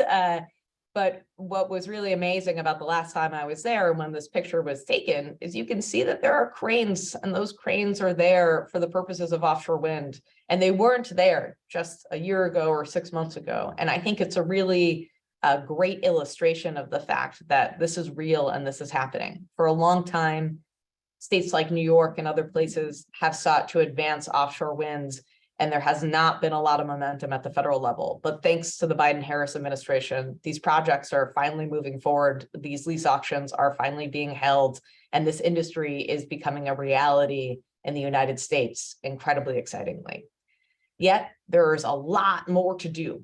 So moving forward, one key thing that you're going to see action on is there's really going to be a need to tackle transmission. Right now, of those 27 commercial lease areas on the East Coast that I showed you, all of those leases give the lessee the opportunity to have a radial line, a single radial line going into a point of interconnection. And as we think about long-term for the industry, that's really not going to work. We're going to have significant constraints on transmission moving forward. So we're going to need to see action on how they can be a more efficient approach to transmission and do so in a manner that really reduces impacts for various ocean users. Additionally, I talked a little bit about floating, but floating is going to be really important to unlock for the United States. Most of the lease areas now are going to be utilizing fixed bottom structures, certainly all of the projects in New York. However, as we really think about unlocking the potential, most of that's going to be in deeper water depths. So we're going to need to really advance floating technology. So the Bureau of Ocean Energy Management, the Department of Commerce, and of course, the lead Department of Energy have advanced a floating shot to really try to bring down the price of floating. So that can be something that the United States can really move forward with. Moving ahead, there's going to need to be more projects reviewed and record of decisions issued. So it's so important that as projects move forward, really they're done so in a way that first seeks to avoid, if not then minimize, and if not then mitigate impacts to the marine environment, as well as, of course, different ocean users. So what's happening now is that the various agencies that are involved in the NEPA process, with, again, BOEM being the lead regulatory agency in this manner, are reviewing projects to understand those impacts and understand whether or not those projects should move forward, or if they do move forward, under what conditions, to ensure that they are as least impact as possible.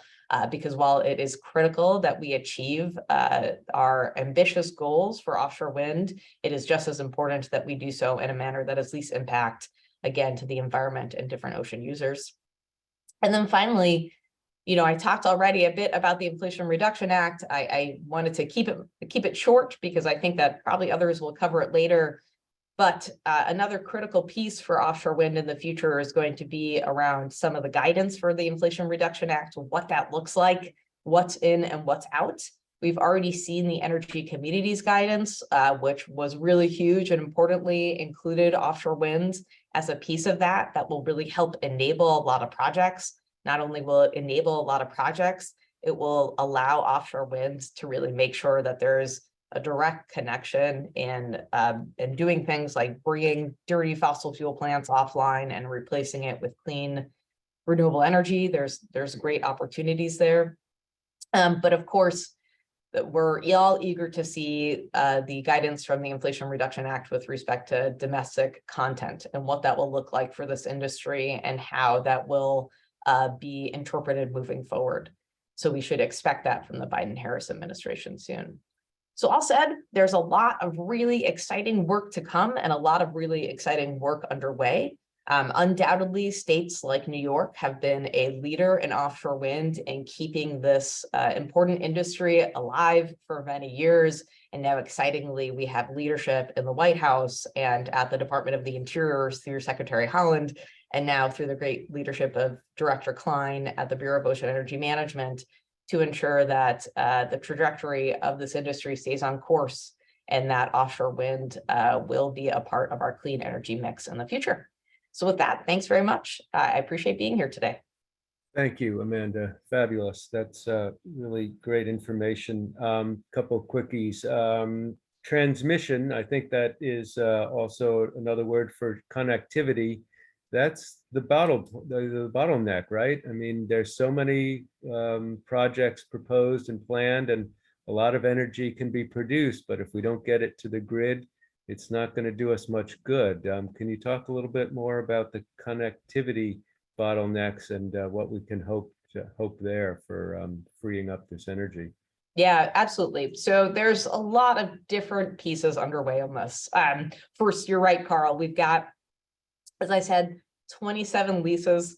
That's actually not representative projects because some leases have multiple projects within them. So we have what could be a lot of radial lines or just single transmission lines going from project to an interconnection point onshore. Now, there are a few problems with that. One is there just aren't that many points of interconnection.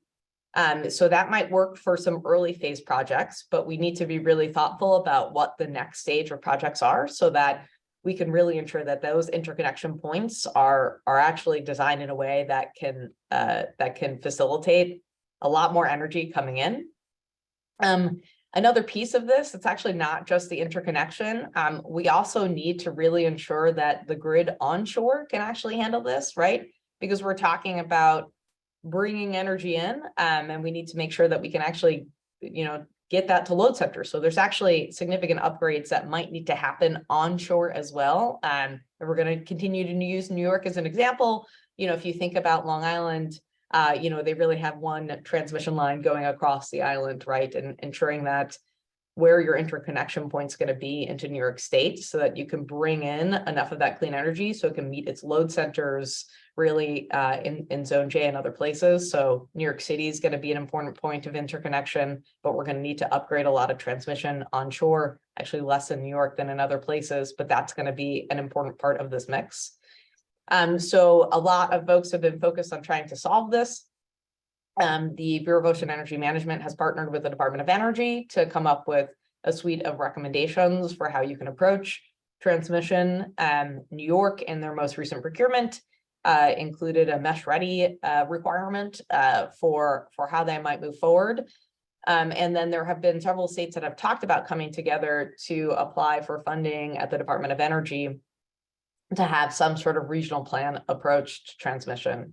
And I will just say, ultimately, that is what's going to be necessary. We're going to need to take a regional approach and planning processes and have folks come together on how we can approach transmission for offshore wind really in a regional manner to facilitate our clean energy goals. Thank you. Thank you. And just one last briefly, some of these projects have been opposed by various groups, such as fisheries interests. And one question noted that the Department of Defense has objected to the placement of some sites. How have such objections been handled? Well, I don't know that I would characterize the Department of Defense in that manner. I would say this. So importantly, when the Bureau approaches offshore wind development, it really does so in a way to try and identify areas that are least impact. I think the reality is the ocean is a really busy place, just like onshore renewable energy is. And the fact of the matter is every part of it's being used. It's being used by the marine environment. It could be used by either recreational fishing or commercial fishing. It could be used by indigenous peoples or have historic connections to indigenous communities. And of course, it could just be used by the marine environment. So it's really a critical thing. And you actually mentioned another really important stakeholder, which is the Department of Defense. There's navigation, there's the Coast Guard, there's a whole list of many ocean users and industries that are out there. And it is no easy job to site renewable energy, which Houtan's going to talk more about on the onshore side. And him and I had a lot of fun in New York on that over many years. But the fact of the matter is identifying areas that are least impact is the most important thing. What can you do to say that these are the areas that are being used the least, that are still technically and economically feasible? Because it really doesn't make sense to identify areas where the technology doesn't work either. So what the Bureau seeks to do is have really robust stakeholder engagement processes, and that includes different agencies, that includes ocean users, that includes tribal nations and others to try to identify areas that are least impact. And just because, importantly, areas are being used doesn't mean that there are impacts. So it's first, how can you identify areas that are sort of less busy, but then also just because an area is being used doesn't mean that you can't mitigate the impacts, and it's thinking holistically about those things. So really importantly, getting all the information on the table and really looking at it holistically to try and identify those areas is important.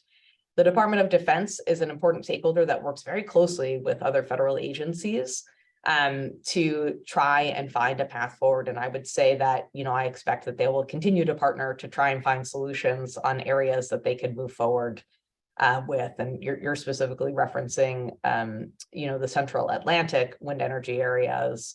I expect that they'll have to continue to really put everything on the table to try and identify areas that are appropriate for development.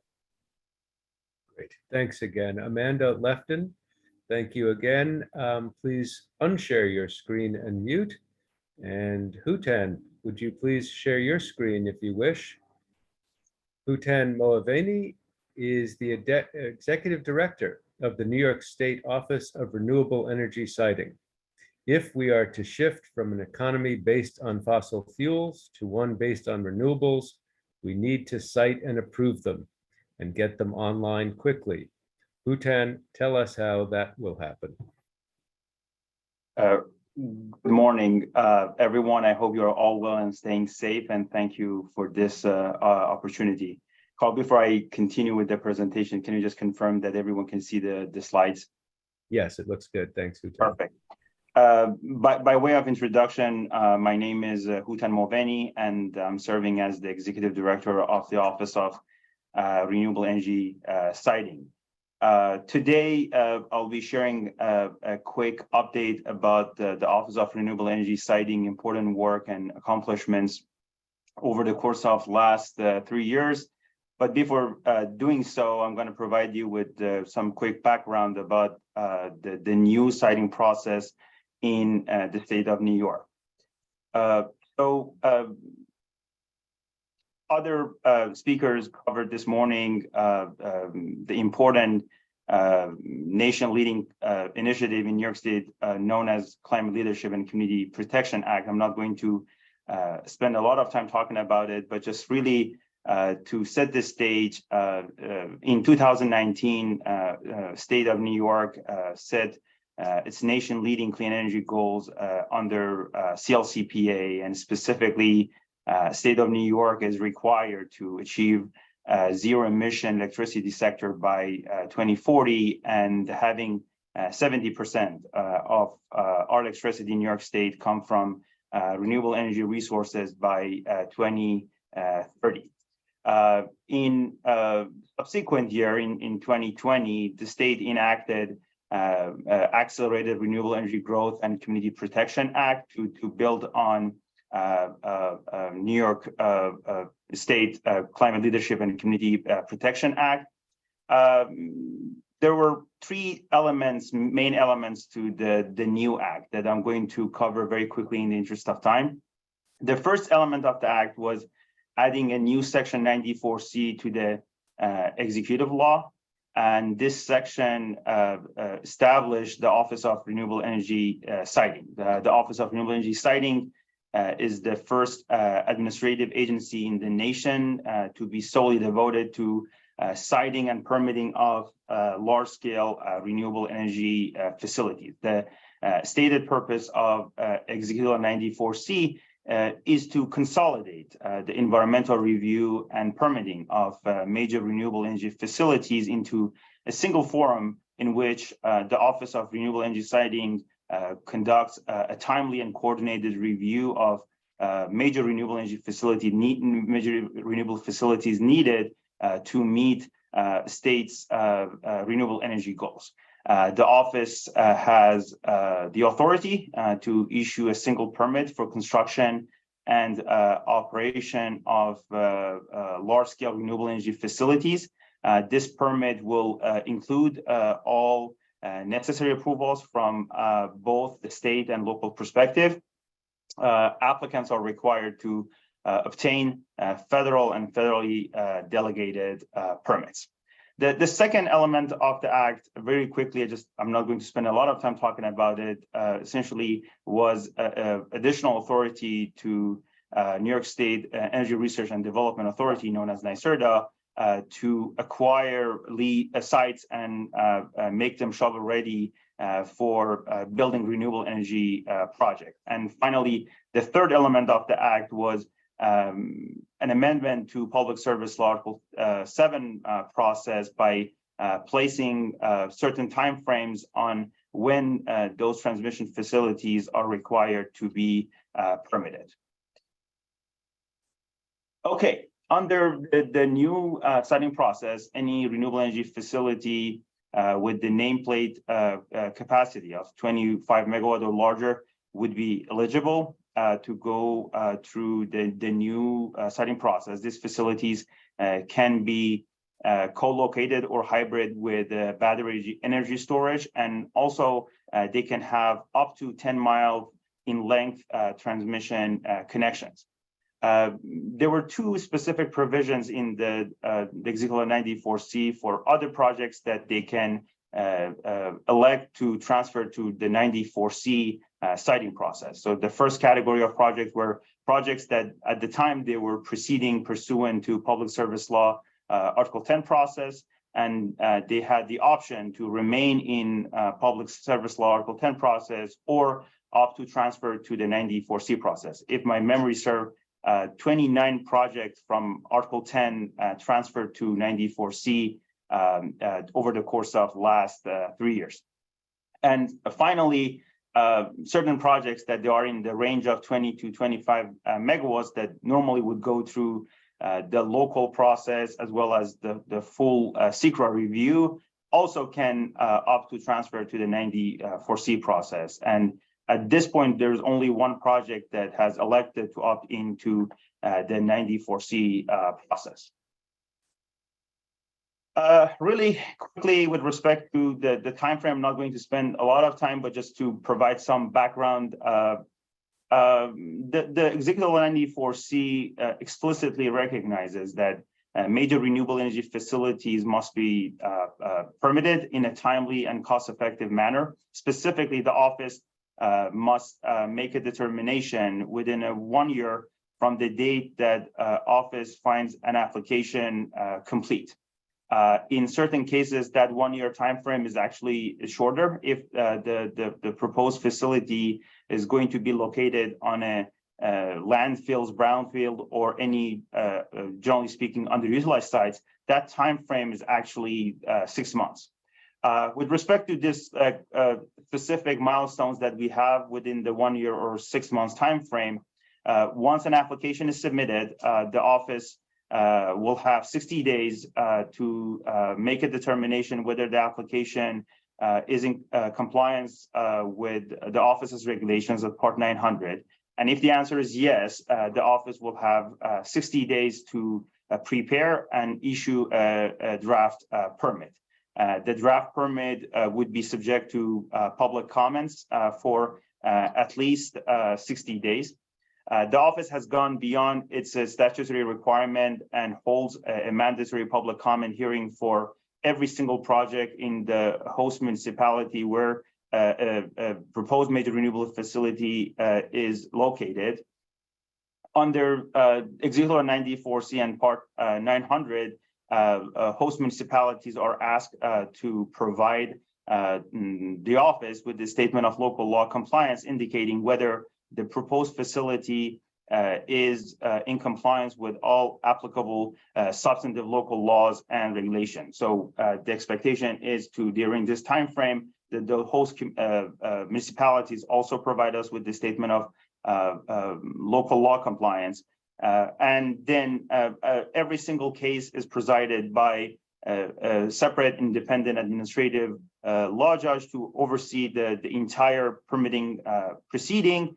And to the extent that any party, for example, a town or a community group wishes to raise an objection about a specific condition in the draft permit or about the facility, they would need to essentially raise that objection in a formal, by participating in the office formal hearing process. And accordingly, as a part of that formal hearing process, all legal and factual issues are addressed. Next, I want to talk about the regulations. Probably we can spend probably 2 or 3 hours to just go over the regulations, but really as background, within the 1 year from the office's creation, as required by the statute, the office promulgated a comprehensive regulatory framework for siting of major renewable energy facilities. This fact-based decision-making process stands as a regulatory model for New York State clean energy transition, while ensuring the protection of our natural resources and consideration of all pertinent social, economic, and environmental factors with input from local governments and host communities.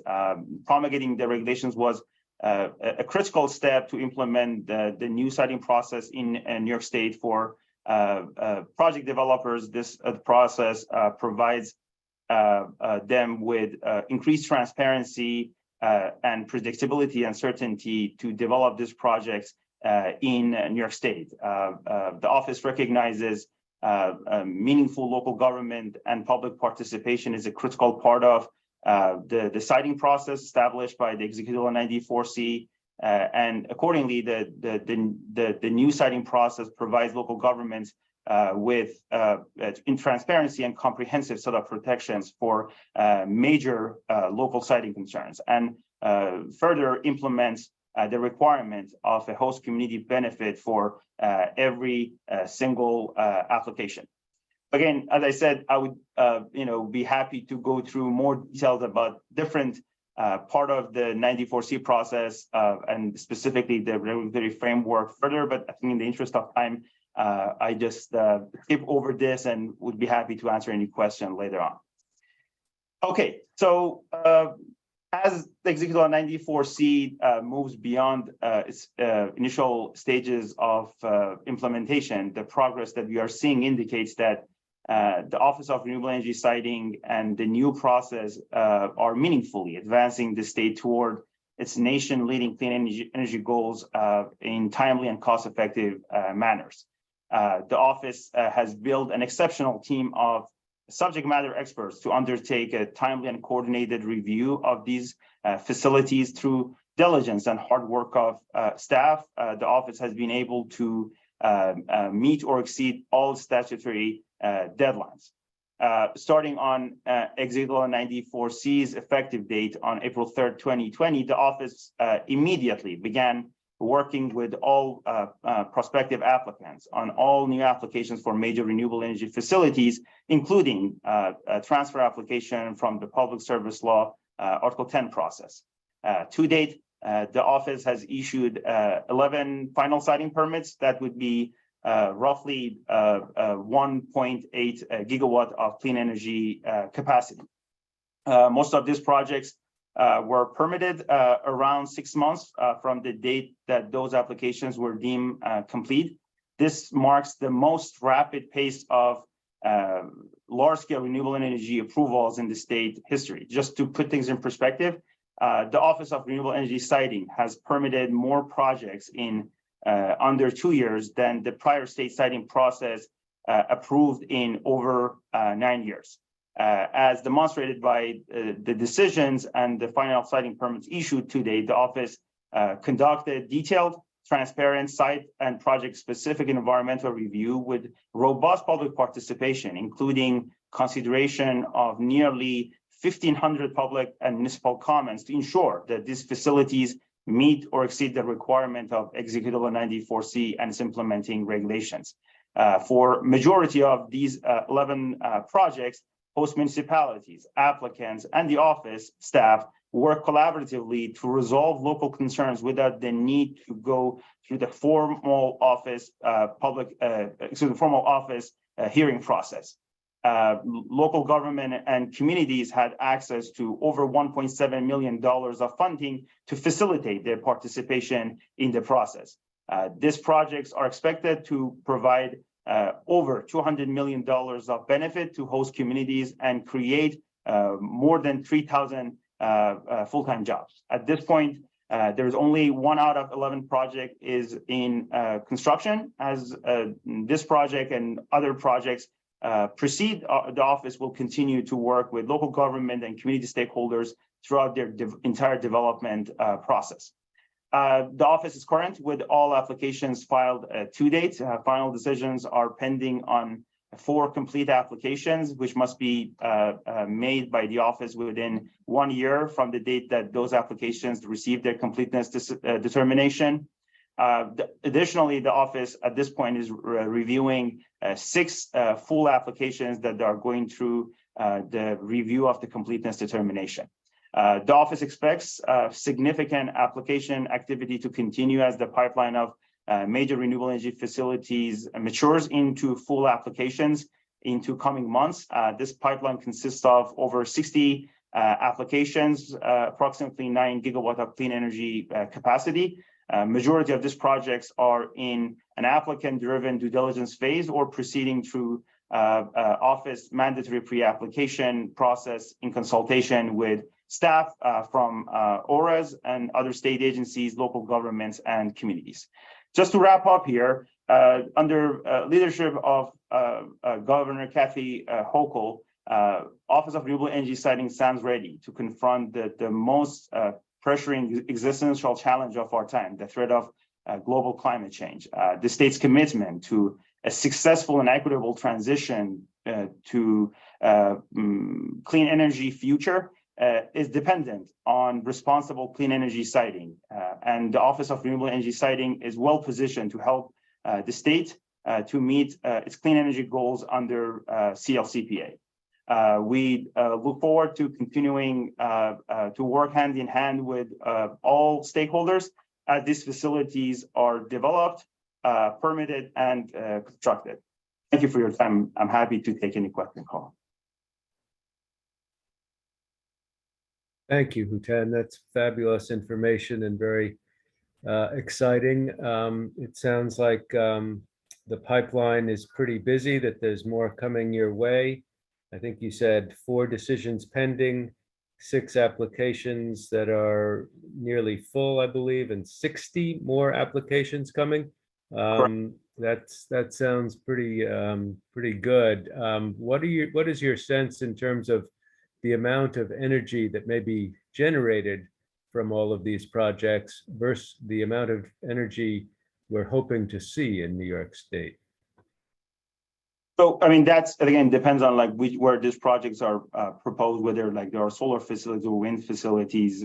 We are talking about their, based on their energy yield and resource yield, like we will have like a different level of production. And going back to the connectivity issue, Amanda addressed that to some extent, and I understand that there are a number of places where we still need some upgrades and some technology and some improvements of the grid. Do you have further thoughts on that? Yes, I by training, I'm a power system electrical engineer, so this is a bread and butter from my perspective. Indeed, it is, in order to build a self-sustaining clean energy market at the federal level or state level, if you will, there are multiple factors that we need to first develop, implement, and make sure they're working together. And one of those key elements is interconnection processes, streamlined interconnection processes, as well as adequate infrastructure when it comes to interconnection. And that can be on the distribution side, or it can be on sub-transmission or transmission side. It is honestly very, it's a topic near and dear to my heart. It requires, from my perspective, a holistic approach, as well as bold action from both federal and state level in order to be tackled. And we have a question: how will community groups learn about these siting hearings? Where's the best place to find out? So I believe transparency improves outcome and help us make better, more informed decision. Within the 94C process, there are multiple opportunities for communities that they can participate, but specifically all application materials, all the office decisions, all the subsequent step in the process that I just went through very quickly are posted on the office website. So they're accessible on the office website. If someone is interested, they can reach out to us and send us an email. We would be happy to follow up offline and show them how they can find the information. Excellent. Yes, I think transparency is key. Well, we are right at 10:30. Hutan, thank you again. Thank you to all the panelists. One of the problems of being on Zoom is they can't hear your thunderous applause, but I'm sure it's there. It's well deserved. So thank you for your time and expertise. We will now break. It's 10:30, so we will reconvene precisely at 10:40. See you all then. Thanks, Hutan.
Welcome back.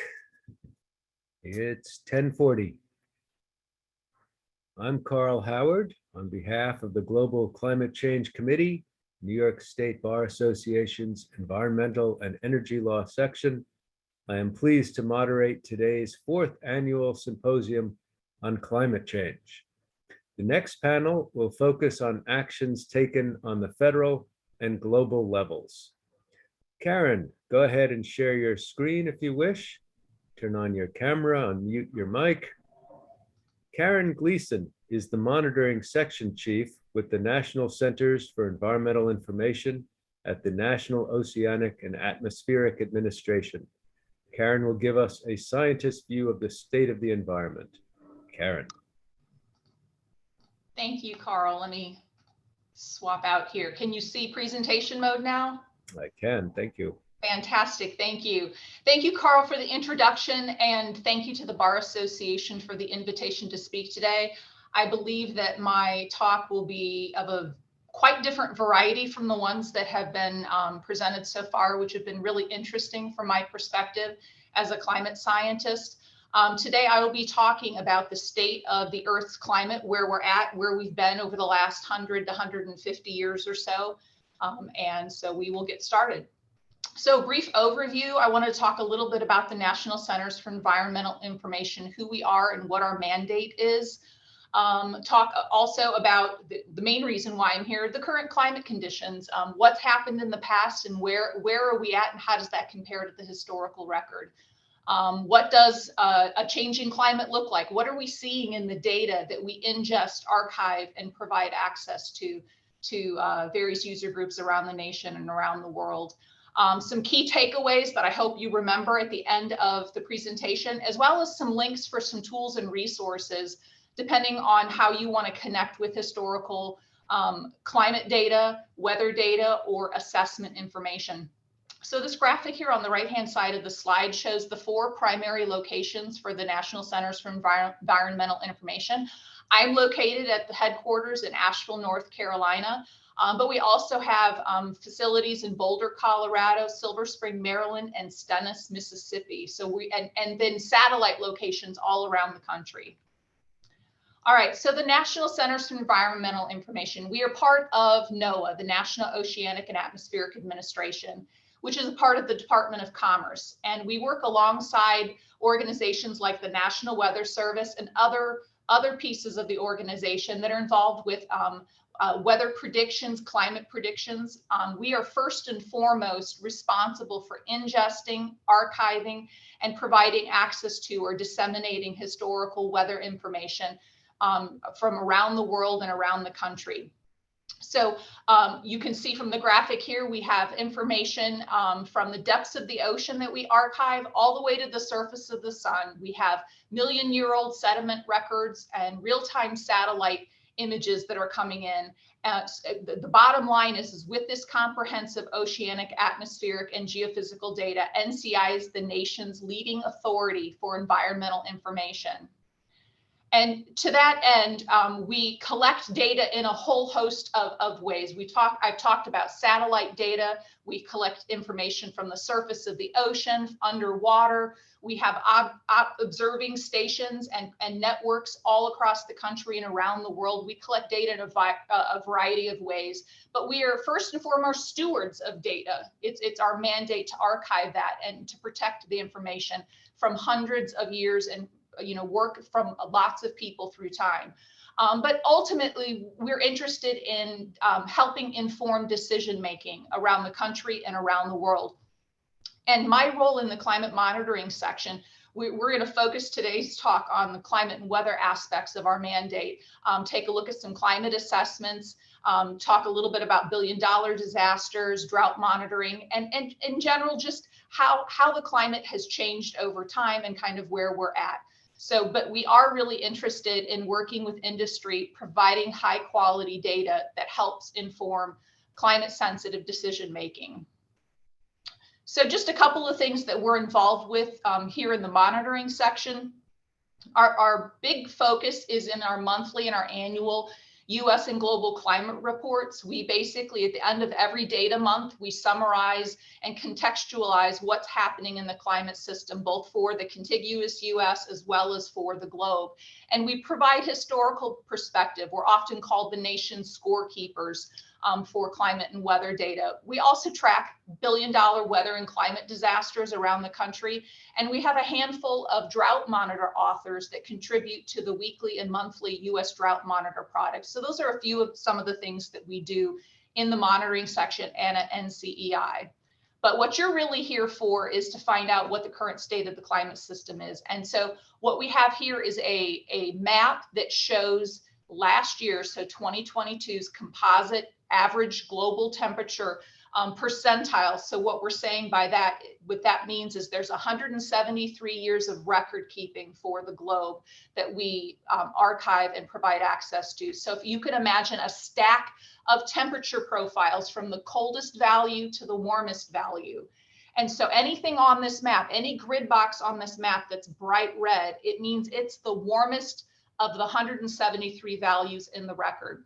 So 2022 was warmest for anywhere that's bright red. Anywhere that's the next brightest color of red means it was one of the 17 warmest years in that 173-year record. And the vast majority of the globe is covered by either record warm or much warmer than average temperatures.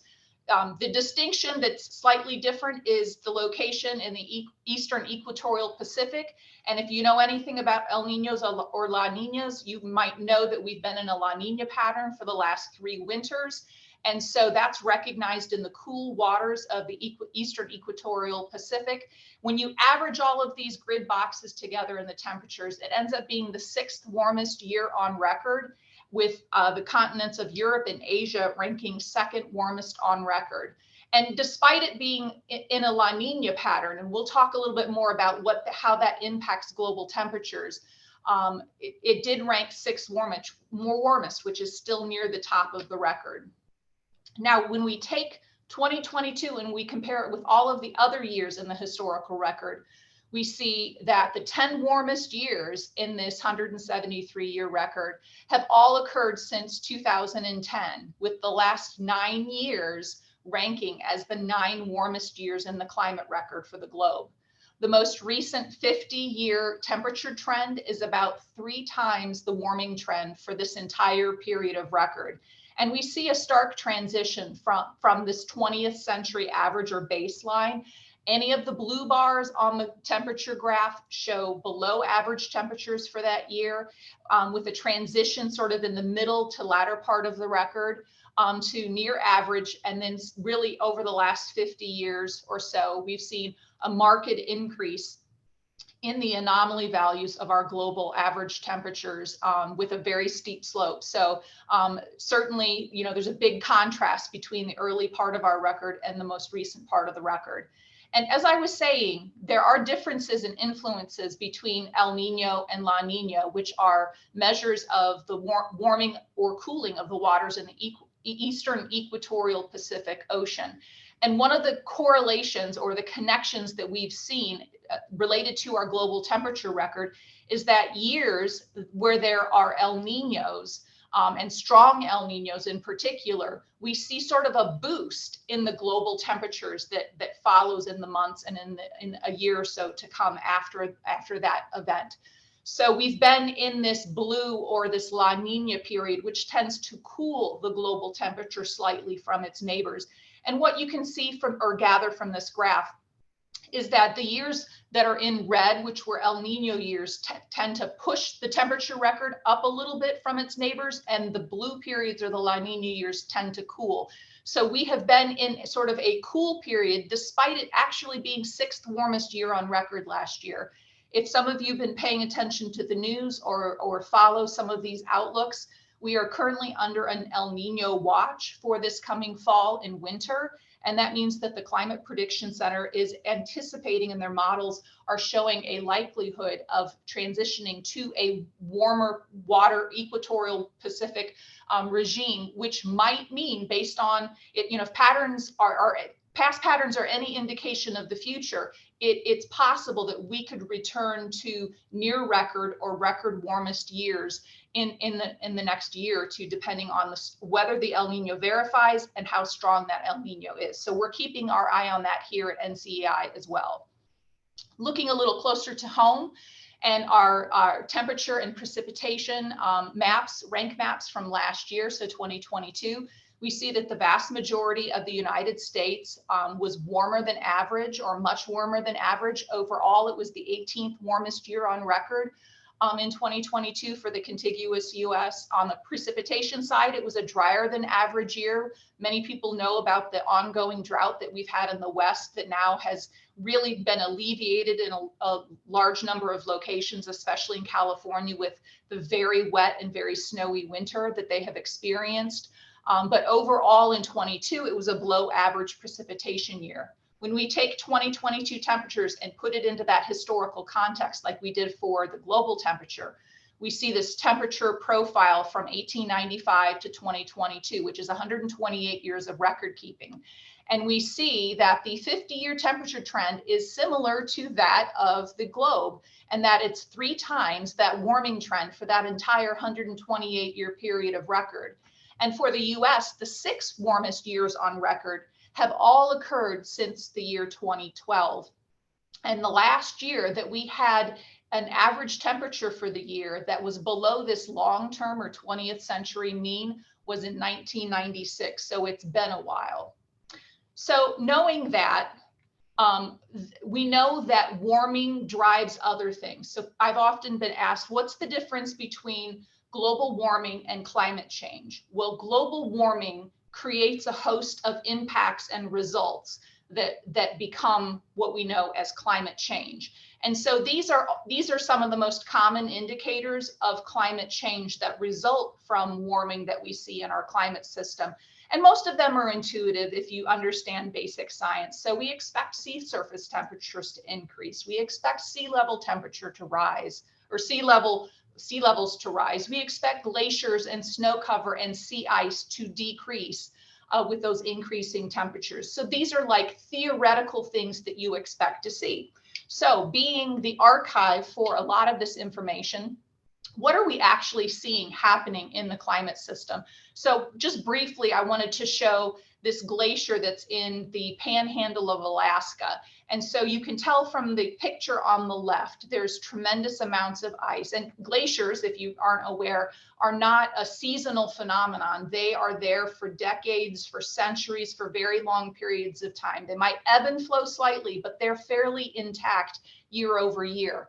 And so the picture on the left is very icy, very rocky looking. I know it's black and white, so it's hard to tell. But in contrast, the picture on the right basically shows this wonderful, beautiful blue lake and a lot of green foliage. So there's clearly a stark difference in what's happening in parts of Alaska and much of Alaska over the course of this span of time. So just wanted to have a visual for what we're actually seeing happening. So one of the things I wanted to talk about, because I could talk about a lot of different variables, but we only have 15 to 20 minutes. So I'm primarily going to focus on temperatures and precipitation and the changes that we're seeing in that. And so what we're seeing in the climate system is that big heat is increasing and big cold is decreasing. And by that, I mean, if you take a look at an average distribution, average temperature for a location, your most expected value is somewhere in the middle and your extremes are at your tails. So if you're warming your climate system, it means that you're taking that whole distribution and you're shifting it to a new neighborhood, to a warmer neighborhood. And in theory, when you do that, you observe more hotter weather, so more observations of heat on the top end, and you're also seeing more record hot weather. So that's what, in theory, we expect to see. So what are we actually seeing? So the 4 panel on the right-hand side of this slide shows the observed shift in summer temperatures over Northern Hemisphere land. And so the reference panel is the 4 panel on the top left from 1951 to 1980, shows a temperature distribution for the landmass. And then if you move a decade beyond that reference period, you see that it's shifted to the right and it's in a slightly newer neighborhood where we're experiencing more hot weather and more record hot weather. Move that another decade forward, and the actual data show that it's even more hot and more record hot. And then the panel on the bottom right just continues to move that new neighborhood, that new distribution further and further to a warmer regime. Another tool that we use at NCEI to kind of track these extremes at both ends, so big cold and big heat, is our US Climate Extremes Index. And there's a URL there for your reference. And so what we're seeing over time is anywhere that there's a blue bar that points downward, that's big cold. That's like the bottom 10% of that sort of distribution of temperature. And we're seeing those big cold events decreasing over time as we move from 1910 on the left-hand side of the plot to 2022 on the right-hand side. But in contrast, we're seeing big heat kind of take its place. So you're seeing a larger portion of the United States being impacted by big heat. So the plot on the left-hand side is looking at maximum temperatures. So typically like your daytime highs averaged over a month.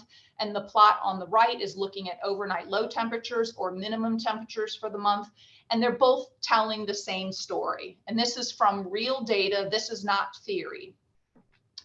So as well, we're seeing big rains become bigger. So for every degree Fahrenheit of warming that we observe, the atmosphere can hold 4% more water vapor. So imagine having a sponge that soaks up more water. When you wring it out, you can actually wring out more moisture. And that's kind of what's happening in our atmosphere as well. So we're seeing significant regional patterns of heavy precipitation, and they're changing in two aspects. Large events are responsible for more of the annual rainfall budget. So big rains in like single events or a handful of events are making up most of the annual water budget. And the large events that existed in the past, we're seeing them grow larger.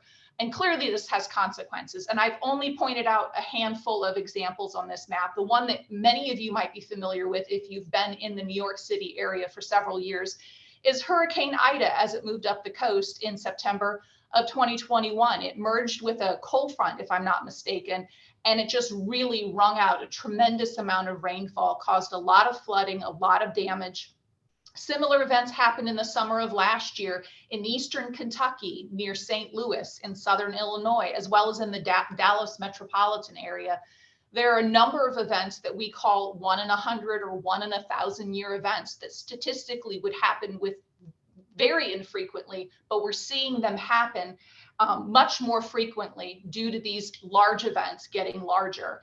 And in fact, if you take a look at the radar image on the right-hand side of the screen, again, if you're paying attention to news reports, you might have heard that last week near Fort Lauderdale, many locations received more than 20 inches of rain in one event. And in fact, between 6 and 8 hour period of time, basically a thunderstorm set up along the coast where Fort Lauderdale's located, and it didn't move. And it rained and it rained and it rained and it kept raining.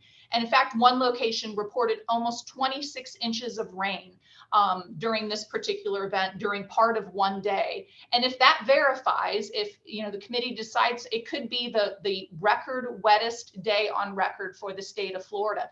So consider the fact that this didn't happen during a hurricane or a tropical cyclone, that this was just, quote, a thunderstorm that dumped a bunch of rain on a coastal city. That amount of rainfall is actually 3 inches greater than what Fort Lauderdale would receive from the months of November to May. So 7 month period of time, that's 3 inches more than that 7 month average total. So it's just really phenomenal. And then likewise, the plot on the left and on the center are from the National Climate Assessment that shows that days that have 3-inch rainfalls or more are growing across the Southeast. And really since 1980, we're seeing a large portion of like the Southeast, for instance, having larger precipitation events. Those are growing, single events. So big rains are a big problem. And you can imagine from an infrastructure standpoint and from a water runoff standpoint, this is a big concern. And a lot of engineers are very interested in engaging and trying to understand more about how rains are changing over time. Again, the Climate Extremes Index that I talked about with temperature, warm temperatures, Also, we track big rains. This is the same thing where we're looking at 1 day rainfall or 1 day precipitation and how much of the annual budget that takes up. And when you take a look at this plot, what you really see is from about 1990 onward, we see staying at or above sort of the expected average, which is at about 10%. And so that means that big rains are staying consistently above average, which in theory is what we expect, but the data are actually showing that indeed that's where we are. So a couple of resources and tools, if you aren't familiar, one is the National Climate Assessment. It really dives in, and we have a team here at NCEI that's very involved with the production of this product. And it goes into detail what we see in the climate system and how does this compare to various emission scenarios that are projected to occur, and what are the consequences of that. So we have different reports and URLs associated with that. And the 5th National Climate Assessment is expected to be released sometime later in 2023, which will be an update to the previous ones where they just fine-tune our understanding of how things are changing. Another resource is the Bulletin of the American Meteorological Society's State of the Climate Report. And we have authors and editors here at NCI that are involved with this international publication. And the 2022 report is currently under review right now and scheduled for release in the late summer or early fall of 2023. And this is really comprehensive, looking at a year with a real fine-tooth comb. What happened, what were the drivers, and so forth. So if you're interested in that kind of a read, check out this publication. And the last resource that I'm going to spend some time talking about is if you really want to drill in and zoom closer to home, you can take a look at our cooperative institute that we work with here at NCEI. They've put together a series of state summaries that really kind of drill into what are the key concerns in this state or that state regarding climate change. And what are the topics that are likely to be the biggest considerations moving forward in the future? So they look at different variations and trends as well. So feel free to check this out as well. And then just a handful of takeaways. If there's anything you remember from my presentation, I hope that you saw that global warming is not just theory, that it is real and it's observed, and it's a part of the data that we ingest, archive, and disseminate to various people throughout the country and the world. Big heat is occurring more frequently. Heat extremes are being observed more frequently. Big cold is happening less often, but it still does happen. And this has a lot of impacts. Big rain is occurring more frequently. Big rains are getting bigger. And also, I didn't talk about this, but areas that are prone to drought are actually getting drier. So it's actually causing extremes on both ends to be sort of inflamed. And certainly this places stress on many systems, including infrastructure. And monitoring the Earth's climate is essential to understanding how our climate system has changed over time. And it helps inform people who need to make really important decisions about what to do moving forward, what things we need to change. And so we just really are interested in connecting with the legal industry, with agriculture, with energy, with water resources, and trying to understand the different kinds of decisions that need to be made and how weather and climate data impact those decisions. And so many of the resources on this page I have talked about already. I do want to mention that you can reach out to us. Our main website is nci.noaa.gov. You can connect with us on Facebook, Twitter, Instagram. My email is listed on this slide. And also, a handful of years ago, there was a tweet that went out, and we were so excited to see that the White House science advisor was briefing the president at the time, and the president was holding one of our maps in his hands. And so it's a real proud moment to know that the work that you do is helping shape and inform important work that's being done around the country and around the world. And with that, I will stop. And if there are any questions, I will take them. But I appreciate your time today. Thank you. And I'll turn it back to Carl.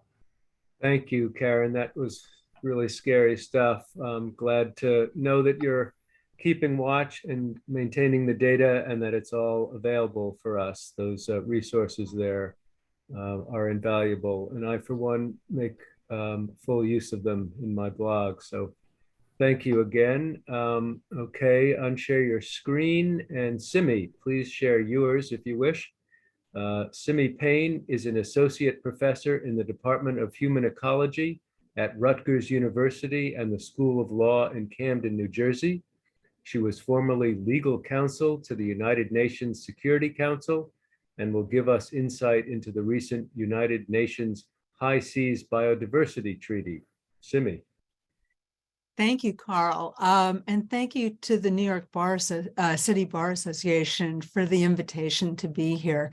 I've been watching this morning and really enjoying the other presentations. It's great to follow Karen Gleason's introduction to climate science.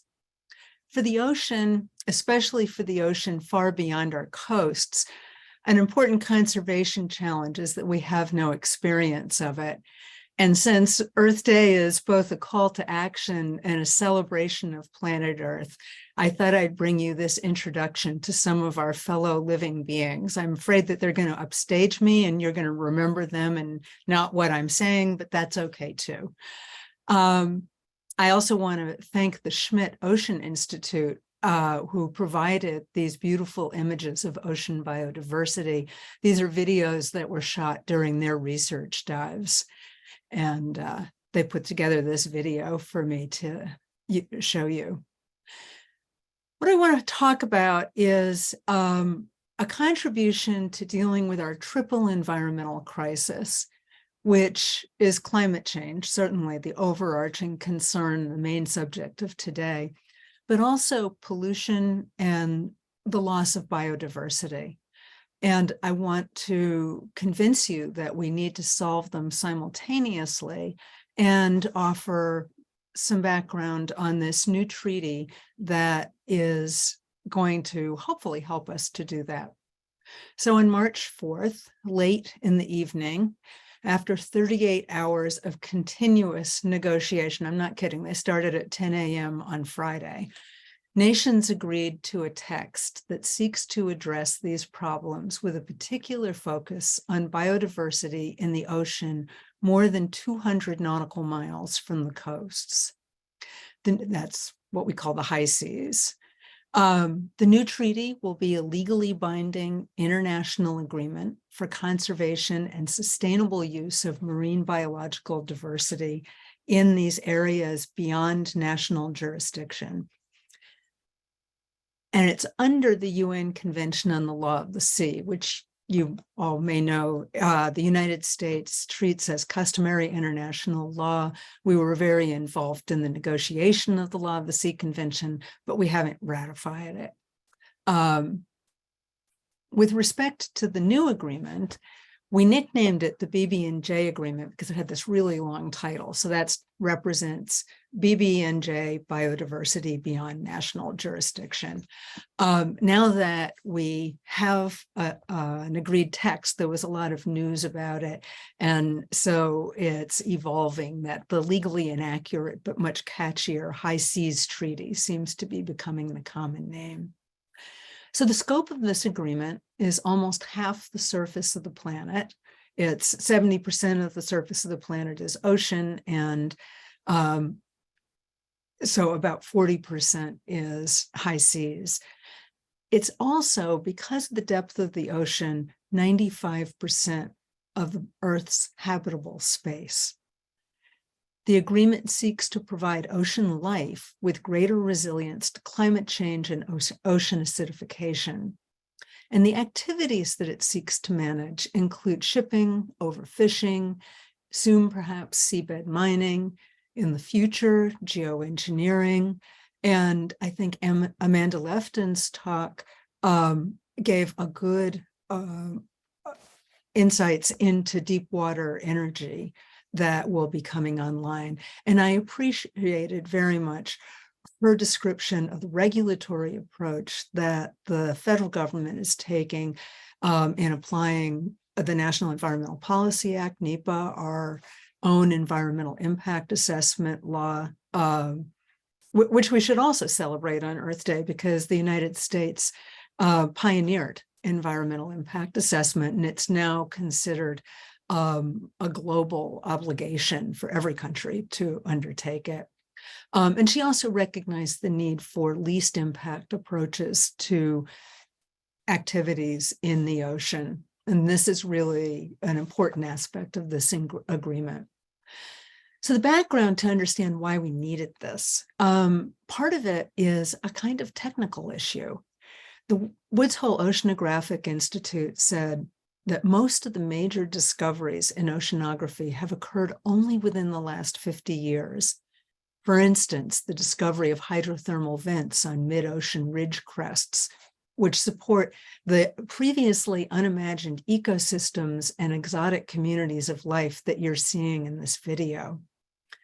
Heat from the Earth's interior, rather than the sun, supports these life forms. We didn't even know they existed when much of the legal framework was put in place. The UN Convention on the Law of the Sea was negotiated without the benefit of this information. But it's also astounding that we still don't have critical ocean management information like time series data or population studies, because our records of many of the species we've observed are based only on one or two individual specimens. So science tells us that the life in the high seas is complex, it's diverse, it's abundant, and it's at risk. A comment that I hear all too often is that global warming will wipe out biodiversity anyway, so let's not deal with that until we've managed climate change. But these are interlinked processes.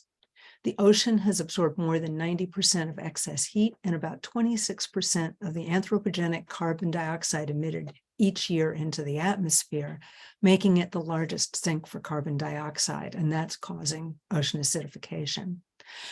Carbon sequestration in the ocean, we're learning now, is done in part by whales, phytoplankton, ocean viruses.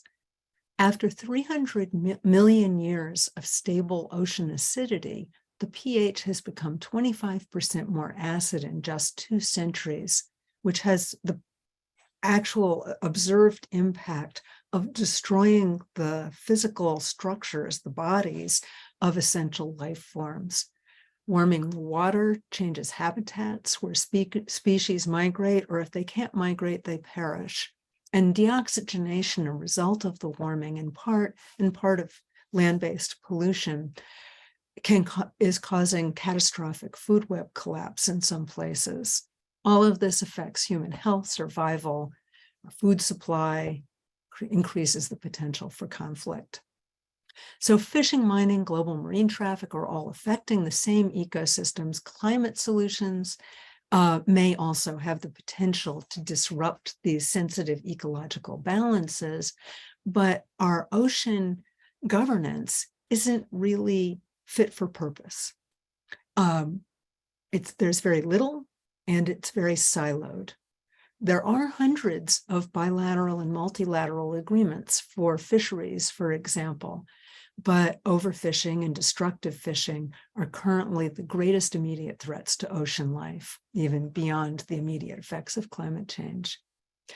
The UN Convention on the Law of the Sea is considered the constitution for the oceans. It's kind of a framework agreement that sets a lot of the basic rules, but because climate change wasn't something that was part of the negotiation back in the late 70s and early 1980s.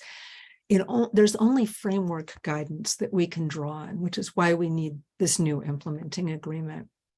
In particular, there's a tension between 3 principles that are set out in the convention and that are widely accepted as part of customary international law. One is the freedom of the seas. That's the idea that the oceans are plentiful and every country should be able to go in these shared ocean spaces and fish, mine, use, do experiments in ocean carbon dioxide removal, whatever you'd like to use it for. That doesn't reflect what we now know is the limited capacity of the ocean to sustain in a healthy way these kinds of impacts. There's a principle of protection and preservation of the marine environment. That was very novel, and sort of the United States has taken the attitude that We accept most of the convention as customary international law, but we're still kind of not too sure about that protection of the marine environment part. And there's also the principle of the common heritage of humankind, the idea that the ocean, the shared ocean, the high seas, the area beyond national jurisdiction, if there's value there, that it should be shared between all countries, between coastal states that are rich enough to go out and exploit it, between small island developing states that are intimately connected with the ocean but don't have the resources to go and do exploration and exploitation, and countries, whether it's Botswana, Nepal, or Switzerland, that are landlocked. They all have an interest. So the treaty attempts to respond to this triple crisis. And there are two key conservation strategies. And above all, the creation of institutions and processes that allow states to cooperate for good ocean management. Specifically with respect to climate change, the text states that the agreement shall be guided by an approach that builds ecosystems resilience, including to adverse effects of climate change and ocean acidification, and also maintains and restores ecosystem integrity, including the carbon cycling services that underpin the ocean's role in climate. The BB&J agreement implements this with two tools for protection and preservation of the marine environment. One is environmental impact assessment, and the other is area-based management tools. So diving into the text a little bit, just briefly, the environmental impact assessment part requires that states parties conduct environmental assessment for unregulated and new activities in areas beyond national jurisdiction, and that assessments prepared under other legal regimes be reported to a clearinghouse mechanism. So there's notice, there's the ability for other countries and non-state actors to take account of and to respond to activities in the ocean that might have significant impacts. This is really a reflection of the U.S. National Environmental Policy Act at global scale. The environmental impact assessment, although it's purely an informational tool, it also functions as a regulatory tool. It's the regulatory element of this agreement because it encourages prevention, mitigation, and control of pollution and harmful activities through those transparency and consultation elements. Of course, that means that we all have to be watching, we have to be engaging, we have to take advantage of other ways, just as with NEPA, NEPA reveals that a project is taking place and that it might have impacts, but other statutes, other federal statutes within US law, like the Endangered Species Act, would step in and provide the regulatory framework to control those activities. So we need to bring those kinds of tools to bear on these spaces if we truly want to protect them. It doesn't, the environmental impact assessment element doesn't target ocean-based greenhouse gas emissions in particular, but it should contribute to monitoring and regulation through other instruments, perhaps through the UN Framework Convention on Climate Change. And it also makes it possible to plan ocean uses, including energy uses and climate interventions, with the possibility of doing strategic environmental assessments for regional and global scale planning. The second element for conservation is providing management tools, which include the designation of fully protected areas. The idea is that that will build resilience to effects that we can't directly mitigate, like the carbon dioxide in the atmosphere that's fated to keep going into the ocean. But it'll build resilience for these creatures to that. The convention emphasizes cooperation and collaboration between users of the ocean. And the BB&J agreement advances that in the context of creating a connected network of high seas marine protected areas. This is something that will be developed with the science that is going to help tell us how the ocean will change over time because of climate change. And establishing those marine protected areas will help climate change adaptation for the ocean. We have to remember that international law is implemented through national law. So the United States, we're pretty well aligned with the obligations in the treaty because the treaty was negotiated with a lot of participation from the US State Department and interagency committees that NOAA was well represented there, as were other US agencies. So that's kept in mind, but we may need some adjustments in our regulatory approaches. There's another element to the treaty, which is to help developing states with that kind of integration into their national legal systems, and so provide them with capacity, technology transfer. There's a fourth element to the treaty, which is the contentious issue of sharing the benefits from the marine genetic resources that are basically resident in these creatures that you're watching in the video.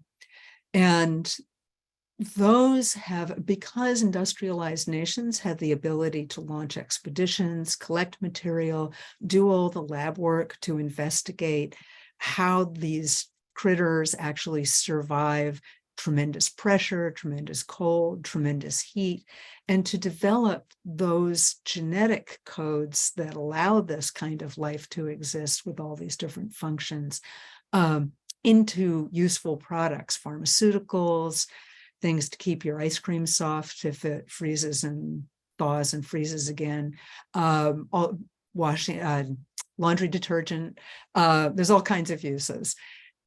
But the developing countries don't have that. And so that will be an important element to bring in. So just to wrap up, the next steps will be adoption of the text in June at a meeting at the United Nations, then signing ceremonies over the next year where states will sign the treaty, and then ratification over the next few years in national legal systems. 60 nations have to ratify for the High Seas Treaty to come into force.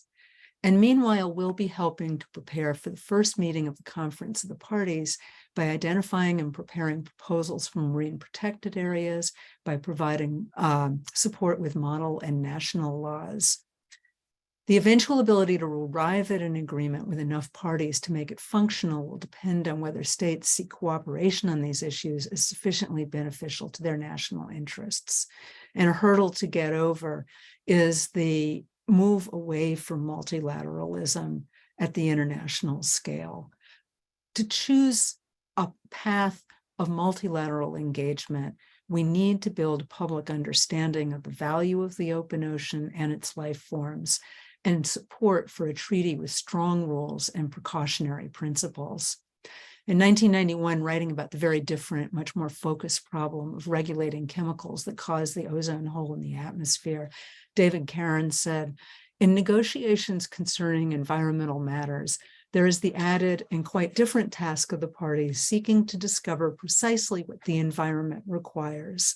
In this sense, the environment is an unobtrusive but central presence in the negotiations. It is a party that does not volunteer information, but may answer questions if asked correctly. It is also a party that refuses to negotiate." Thank you so much for your attention. And Wow, that's fabulous, Simi. Thank you for your remarks and that extraordinary footage. Just stunning. In the interest of time, I'm going to need to move on. So please unshare your screen. And Mike, if you wish to share yours, go ahead. Michael Gerard is the Andrew Sabin Professor of Professional Practice at Columbia Law School, where he is the founder and faculty director of the Sabin Center for Climate Change Law. Michael will update us on recent federal and other legislation. Michael.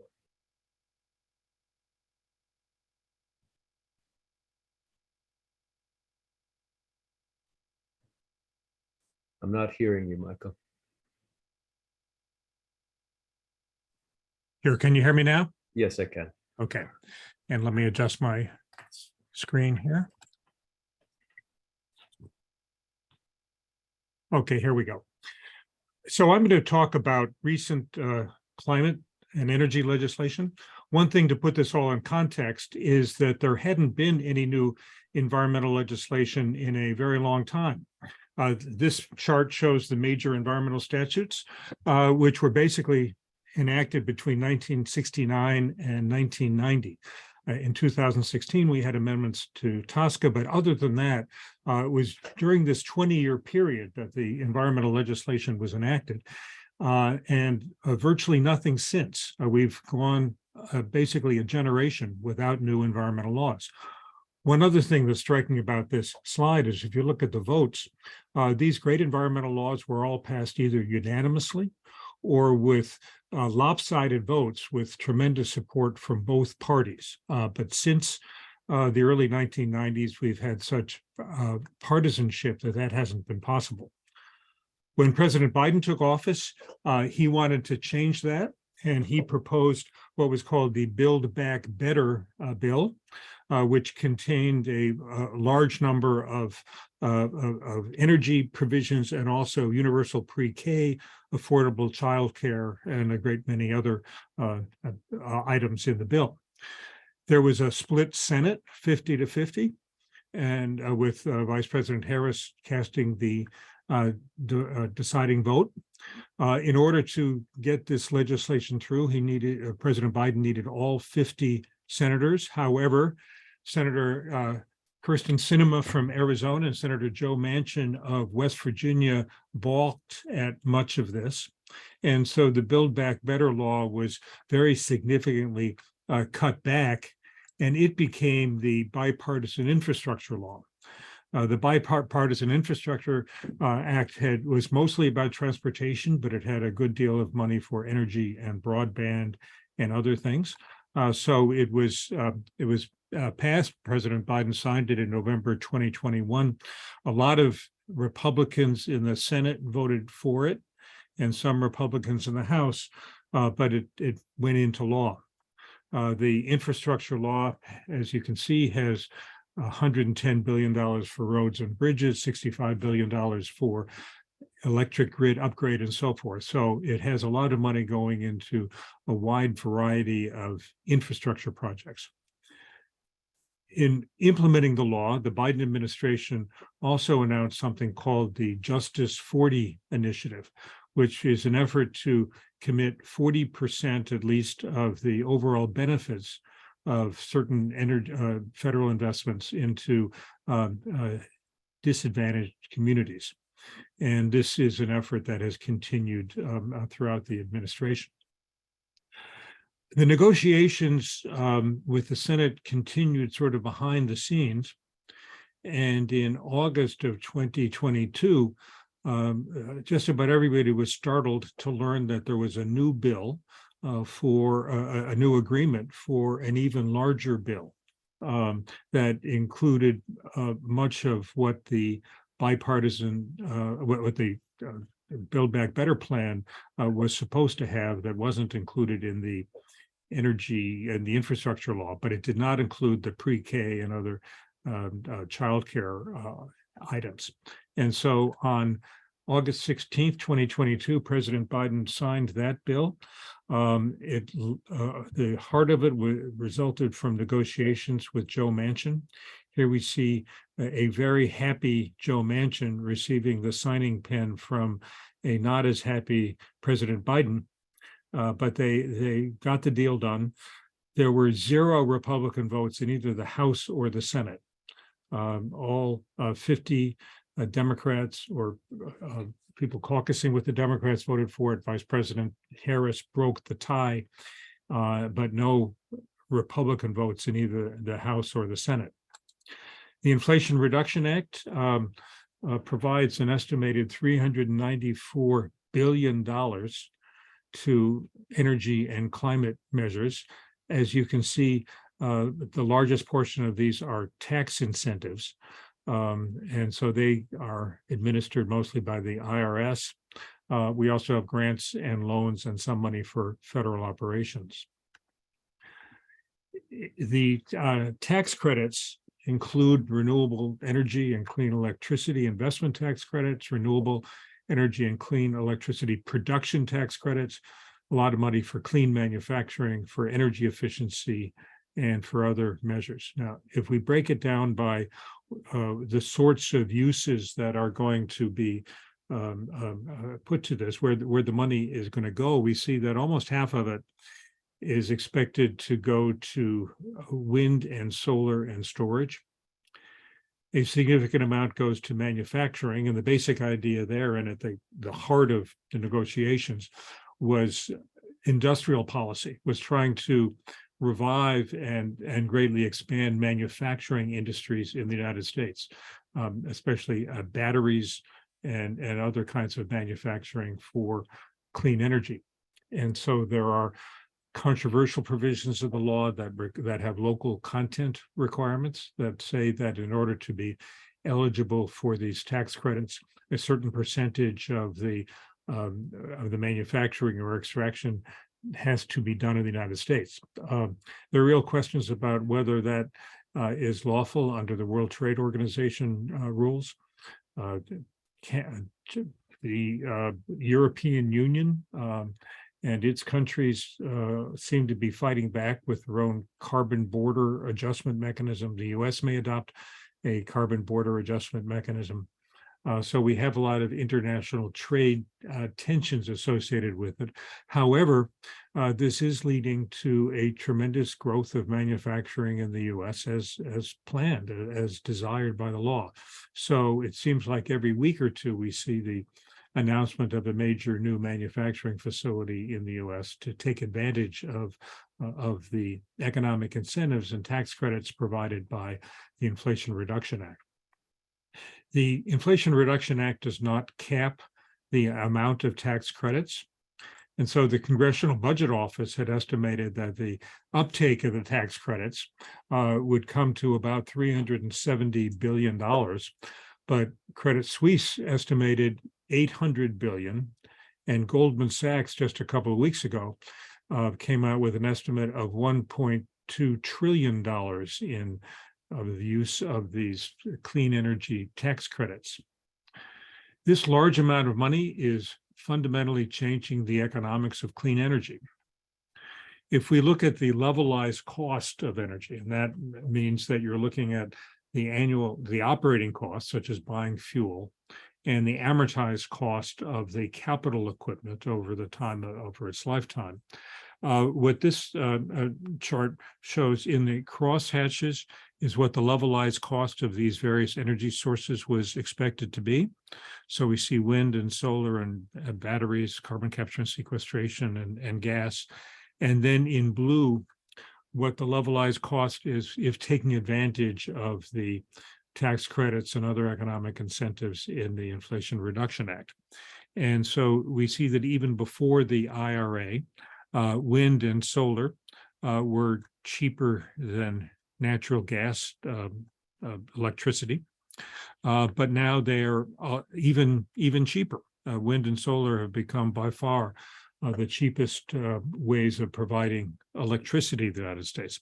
Batteries have become much more economical, and the improvement in hydrogen is just massive. There are tremendous incentives in the IRA for hydrogen and for carbon capture and sequestration. Because of the changing economics, and if we are to meet our climate goals, we're going to see a profound change in the sources of electricity in the United States.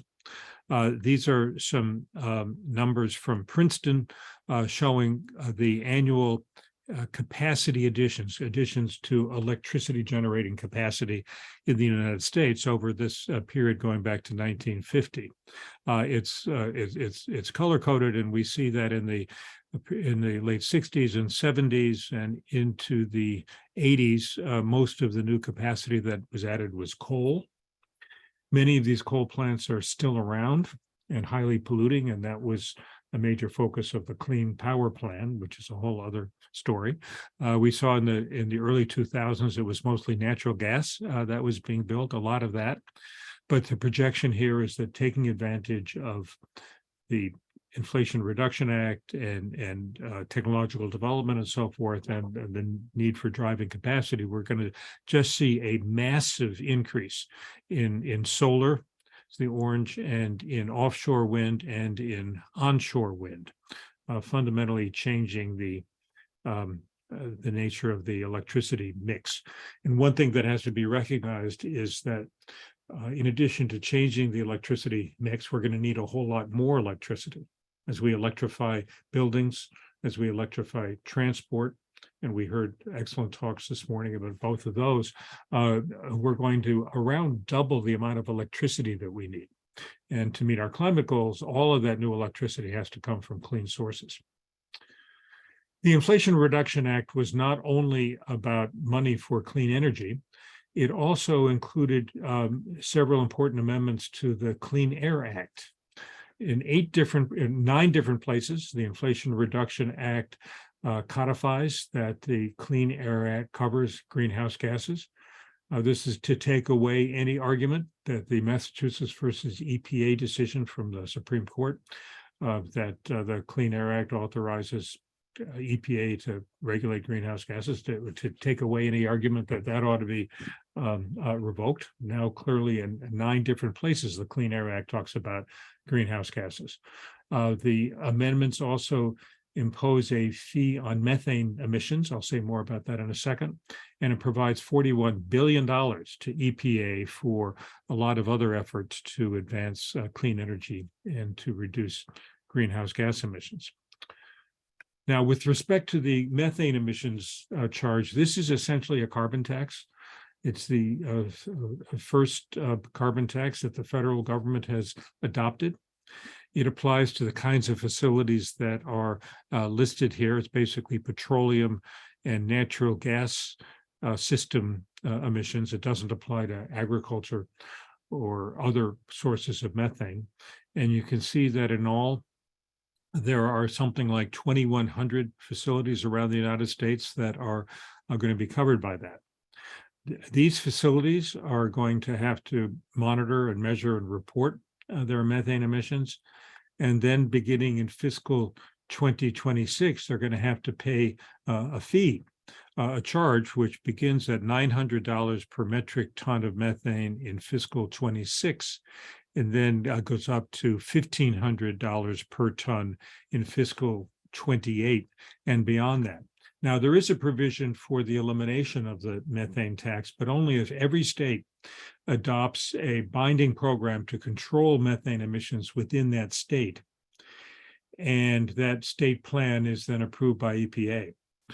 So the law is designed to give the states a major incentive to adopt methane emission controls, and to give the industry, the petroleum and natural gas industry, an incentive to promote, to advance the adoption of these controls so that they no longer have to pay the fee. So an enormous amount of work, as we've heard, is going to be necessary in order to implement the Inflation Reduction Act. A lot of new regulations are going to have to be issued. And to help keep track of that, the Savings Center for Climate Change Law, which I direct, and the Environmental Defense Fund have gotten together and posted this Inflation Reduction Act tracker online, in which we're trying to keep track of the rulemakings and other activities. So I've talked about the Bipartisan Infrastructure Act and the Inflation Reduction Act, but there was also another law that was enacted the same month as the Inflation Reduction Act. That's the CHIPS and Science Act. Now, most of the attention and most of the money in this statute has gone to the effort to try to really greatly expand the computer chip manufacturing industry in the United States. And it has many provisions that advance that. And we are already seeing the announcement of the proposed building of new chip plants. However, this law, which also received bipartisan support in both the House and the Senate, as you can see from the votes, this law also contains many programs on energy and climate change. They are mostly focused on research, a lot on nuclear, a lot on carbon capture and sequestration. We also see programs on ocean acidification, another aspect of climate change, also on training of STEM training and so forth. But there's a good deal of money authorized in the CHIPS and Science Act. These are not appropriations. They have to be appropriated by Congress, but a lot authorized.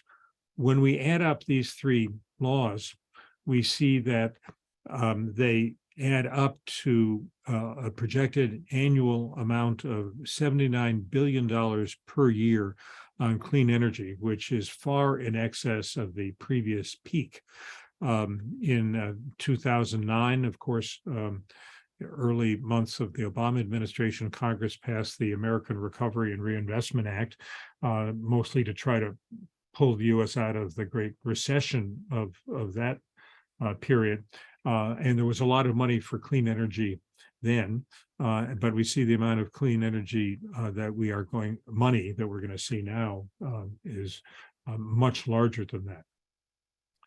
So all of this is going to help a great deal to meet our climate objectives, but it doesn't get us all the way there. This is a set of projections of U.S. greenhouse gas emissions. And you see, this is what the actual emissions have been. The decline is mostly because of the substitution of natural gas for coal in a lot of electricity generation, but also improved automobile efficiency standards, appliance standards, and other factors. So this is what they've actually been. This out to 2030 is what a business as usual projection might be. The Paris target of the Biden administration, a 50 to 52% reduction in greenhouse gases to 2030. And the Inflation Reduction Act and these other laws take us most of the way there, but there's still a lot more to be done. We still need additional federal regulations. We need state and municipal action. We need private action. So this is tremendous progress. The full implementation of the Inflation Reduction Act is not completely guaranteed. There are a number of impediments. We've already talked in this program. We've already heard about the constraints of the electricity transmission and interconnection system, which has the potential to, and is already impeding the construction of new wind and solar where there aren't interconnections. FERC has a proceeding underway to try to speed up the interconnection process. We are probably also going to be seeing workforce shortages. We need an enormous number of new electricians, for example, and plumbers and people in other trades. So there are efforts to improve the apprenticeship program, the technical education and so forth. But this is going to be a big challenge. As we also heard, there are often disputes about siting and permitting. That sometimes leads to litigation. It sometimes leads to local ordinances that are enacted to try to block the siting of facilities. Our center at Columbia has started up something called the Renewable Energy Legal Defense Initiative to provide pro bono legal help to community groups and others that want wind and solar that are facing local opposition. We're going to have to confront the supply chain challenge, especially for critical minerals, and that's going to be a major issue to be addressed. And finally, they said there were no Republican votes for the Inflation Reduction Act. We don't know who will be elected president in 2024. That'll have a big effect. And just yesterday, Speaker Kevin McCarthy in the House release their proposed bill on what they are demanding as a condition of lifting the debt ceiling and preventing a default in U.S. debt. And one of the things that they would do, one of the many things they would do, would be to repeal most of the tax credits in the Inflation Reduction Act and repeal the methane fee and take away many of the other things that it did, and otherwise make it harder for the federal government to address climate change and to transition to clean energy. President Biden has said that he would veto that, but we are likely to see a considerable fight in the next several months about what happens with the energy provisions and everything else in the as we try to avoid a debt default, and that will have significant effect on the future of all of this. Now back to you, Carl. Thank you, Michael. That's excellent, as always. Really appreciate your thoughts and insights. Okay, unshare your screen, and Zach, if you'll share yours if you wish. Zach Friedman is the Director of Federal Policy at Ceres, where he works with corporations on their efforts to address climate change.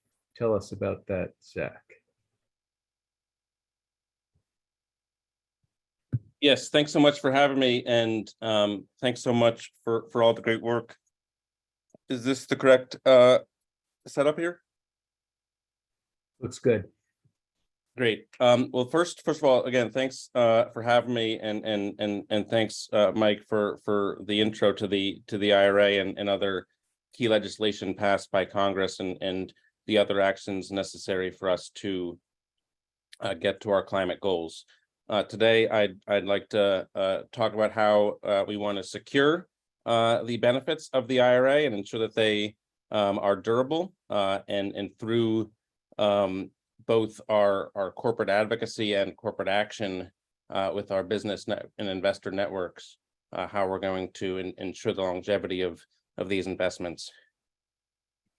First, for those of you who aren't familiar with us, Ceres is a nonprofit sustainability organization working with the most influential capital market leaders, companies, and investors toward our mission of building a more just and sustainable future for people and the planet. We do this by advancing 4 goals: stabilizing the climate at no more than 1.5 degrees Celsius, achieving resilient and sustainable water supplies, attaining a just and inclusive economy, and capital market systems that value people and the environment. So we have 3 key networks at Ceres.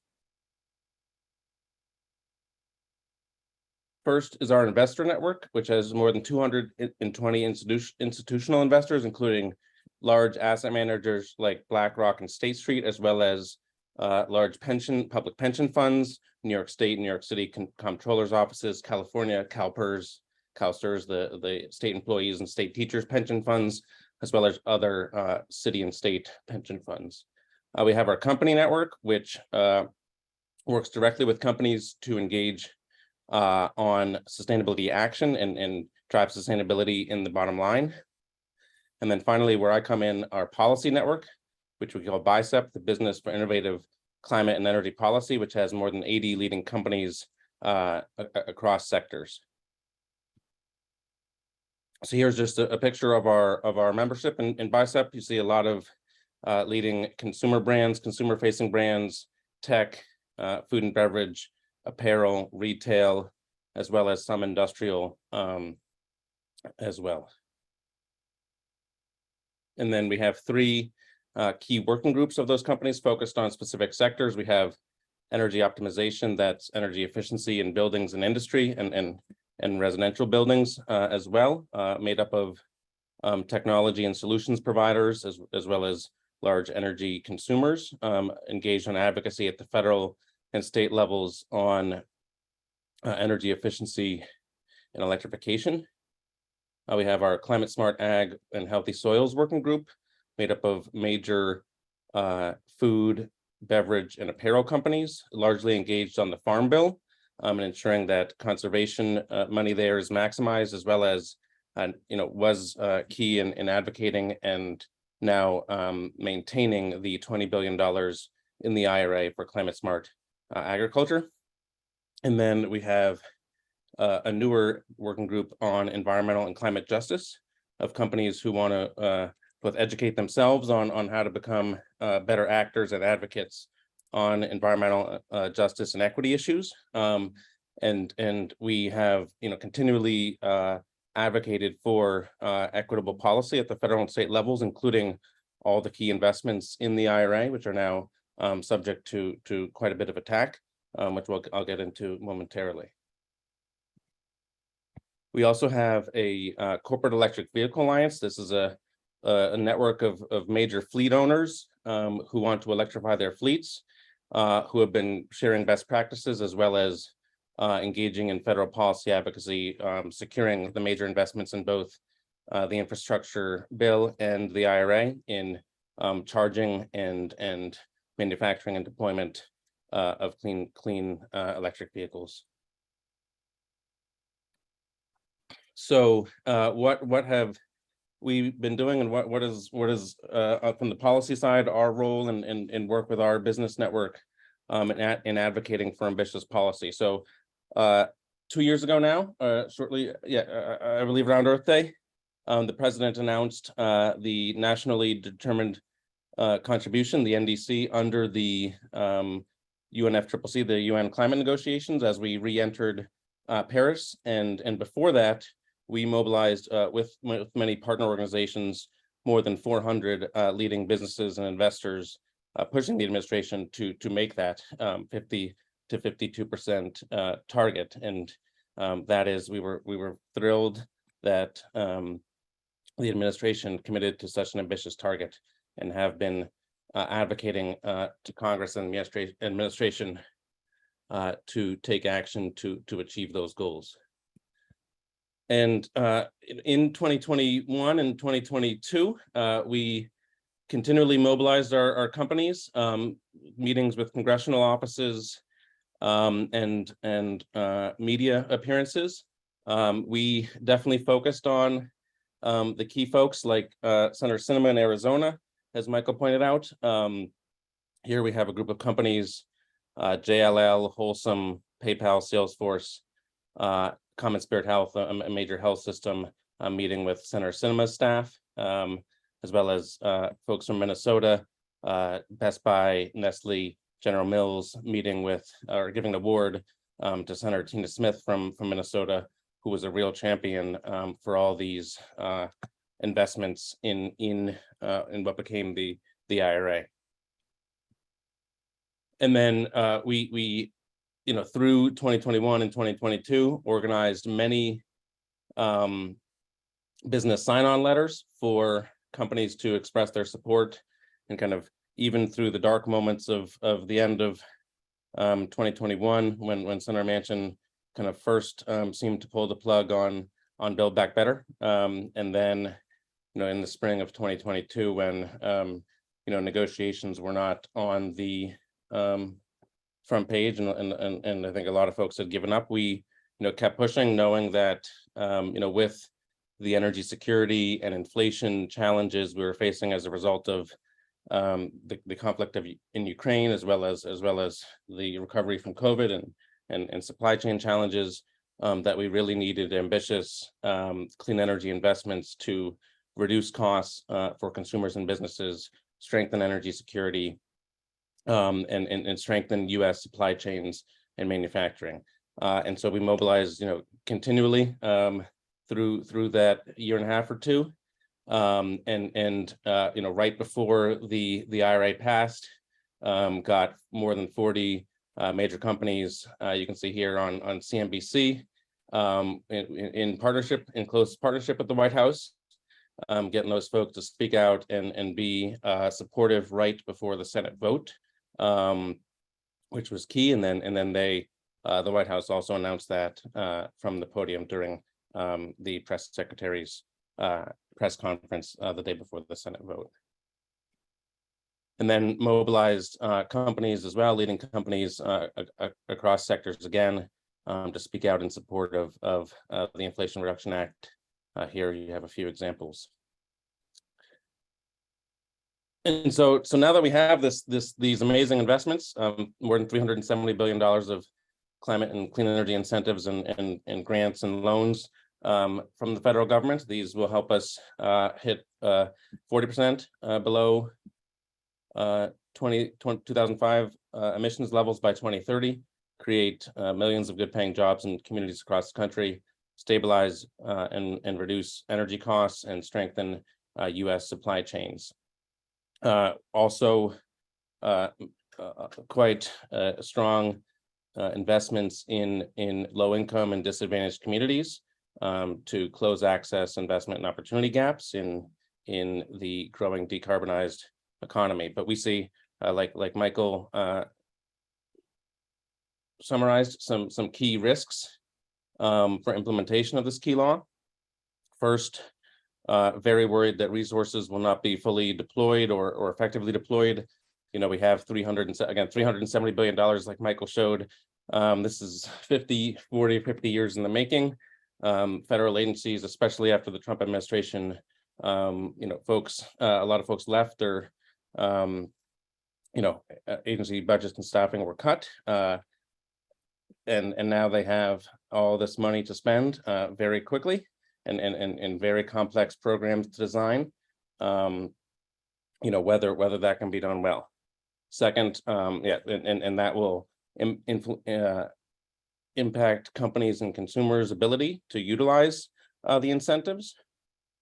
And then, as we're already seeing, especially on the equity pieces, politically motivated attacks against these key investments, with the House Republicans' first bill, HR 1, the lower, what they called the lower energy costs bill, that repealed some key pieces, the methane reduction fee and program that Michael discussed, the $27 billion greenhouse gas reduction fund, that was the green banks largely targeted in low-income communities, as well as the efficient appliance rebates programs, all that the Republicans put on the chopping block. And now, as Michael said, with Speaker McCarthy's offer on the debt ceiling increase, is proposing to cut all of the tax credits, which are the major piece of this, as well as including HR 1, which cuts those other key pieces. And if companies are unable to, companies and communities and consumers are unable to take advantage of and utilize the incentives, then we're concerned that folks will not be willing to stand up to defend the legislation against these attacks. And kind of in a politicized environment, like we saw, or like we've seen with the Affordable Care Act, Obamacare, some or many states will choose not to participate and take and accept many of the DOE and EPA grants that are available from the IRA.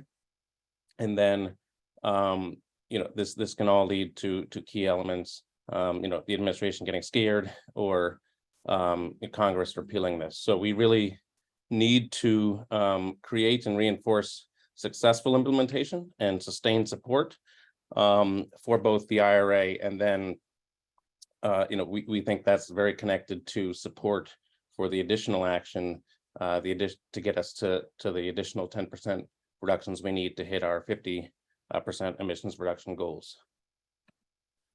So what we've been doing is continuing to mobilize our business network and investor network to support federal agencies in providing detailed guidance, with consensus from industry on the best way forward to maximize these incentives.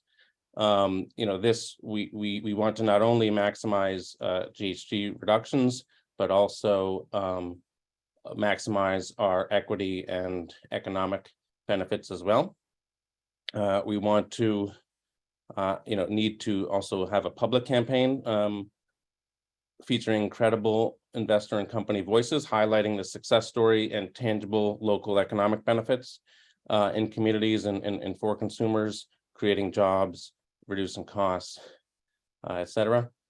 This, we feel will help build the broad support for the IRA that's needed to prevent it from being undermined under future administrations. And then again, allow us to get to the additional policy action we need to hit our policy target of 50% emissions reductions. Second or third, we in parallel to my federal policy work, we also have a state policy team that is mobilizing business voices to push conservative and moderate states to accept these dollars and do the groundwork they need to do. A lot of states need matching funds. They need state well-staffed state energy offices to apply for, secure, and effectively deploy all this money. And then we also want to work with those leadership states to develop, kind of model programs, state programs that serve as models for other states and kind of further their own ambition as well, and both ambition and action to close key gaps in equity and emissions reduction as well. And as folks may have seen in the news, a lot of these investments as a result of the IRA are happening in red states, in states and districts whose representatives and senators voted against the package. Even in, we saw in major investments in solar manufacturing in Georgia with the Republican Governor Kemp, and actually in Representative Marjorie Taylor Greene's district.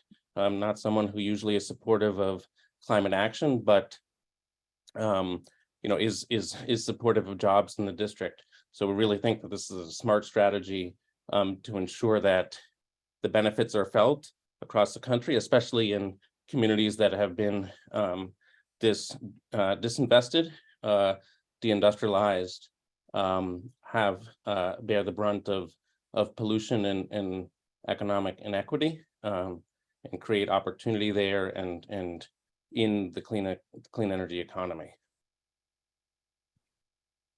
We, another one of our major tactics is we have a annual Lawmaker Education and Advocacy Day, LEAD, this year on LEAD on a Clean Economy, Investing in America, where we bring hundreds of businesses and investors to Capitol Hill to make the business case for ambitious federal climate action.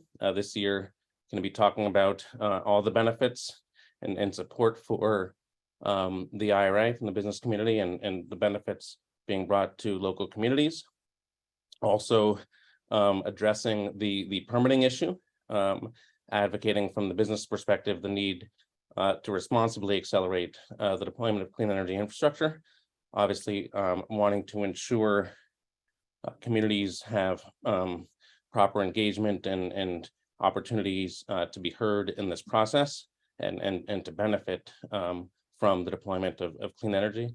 And then finally, to engage in the Farm Bill, again, which has a defense of the $20 billion from the IRA for climate smart ag, and to increase the conservation money from the Farm Bill.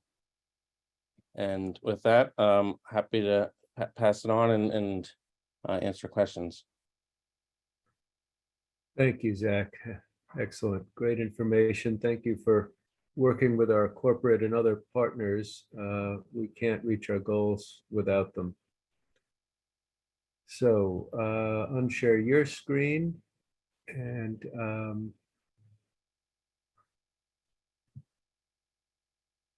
Adam, go ahead and share your screen if you wish. Adam Phillip is an adjunct professor at New York University and the former head of ESG research for the Americas at Citi.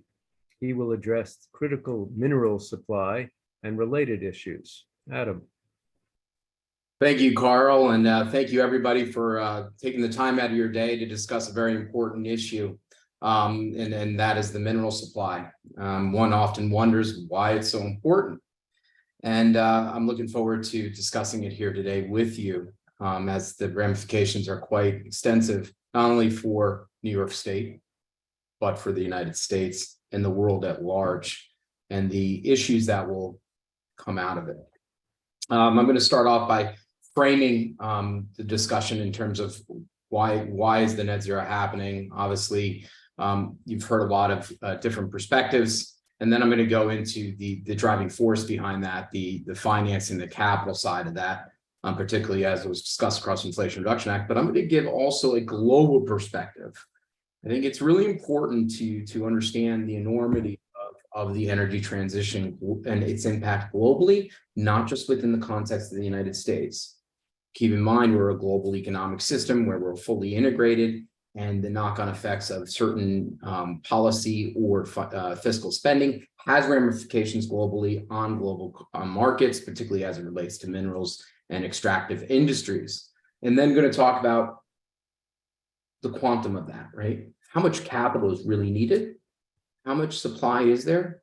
And then what does that mean for the extractive industries? And then the unfortunate discussion we're going to have today, which is essentially what you may not want to hear. But I think in order for us to be productive, we have to be realistic about the challenges that lie before the world in the energy transition. We're going to talk about the fact that the clean energy industry is a very dirty industry. But that is not to say there's not hope. And we're going to talk about how the world can address that challenge. And then we're going to talk about the importance of why we have to address that challenge with the changes that are happening, particularly as it relates to the SEC and the EU taxonomy and SFDR, and then what those metrics will mean and how companies will have to report on them. And then talk about the upcoming future issues that are going to rise as a function of the energy transition and the net zero transition globally, in particular geopolitical consequences and the ESG metrics themselves. Okay. So as discussed earlier, I'll try to go over this quickly, as it was already discussed by our amazing climate scientist. But one aspect of this that is not discussed enough, and we understand CO2 forcing levels and the IPCC estimates and CC estimates and what that means for higher temperatures. But there's also another rivet or silver lining to this story. There's a publication out there by Lahara, Hall, and Bentley, and they actually look at the future reserves of the world, what is also called the ultimate recoverable reserves. And the bad news is we're running out of oil as a function of the annual over the compounded production. And as you can see, that's a sliding scale. If you're thinking about energy security as a government, that is not what you want to see. And this is a problem. Now, they have done also analysis where they have looked at the backdated 2P reserves and excluded gas. And as you can see there, we are also running out of oil. This is really important because the consequence of that is getting oil out of the ground is going to become more and more scarce and expensive. And as a function of that, total proven reserves around 50 years, unproven 50, so 100 years. As we run out of oil and we don't prepare, the geopolitical consequences are dire. We are starting to see those ramifications percolate in the current geopolitical setting in Eastern Europe and others. The Eastern European War started right after COP. I find that not to be a coincidence when the EU was pushing the carbon border adjustment, which would have adverse consequences to Russia and their export industry, which they depend on to feed their nation. As a consequence, we can see how this is evolving. We also see the geopolitical changes happening in Asia, South China Sea, to secure the oil reserves under the South China Sea and military buildup. Okay, why? Why else do we have to look at the negative externalities, which were often discussed, which is hurricane intensity and rising temperatures do translate to problems for the world economy. How? Through physical risk. As you can see here at the bottom left, you can see that damages are rising.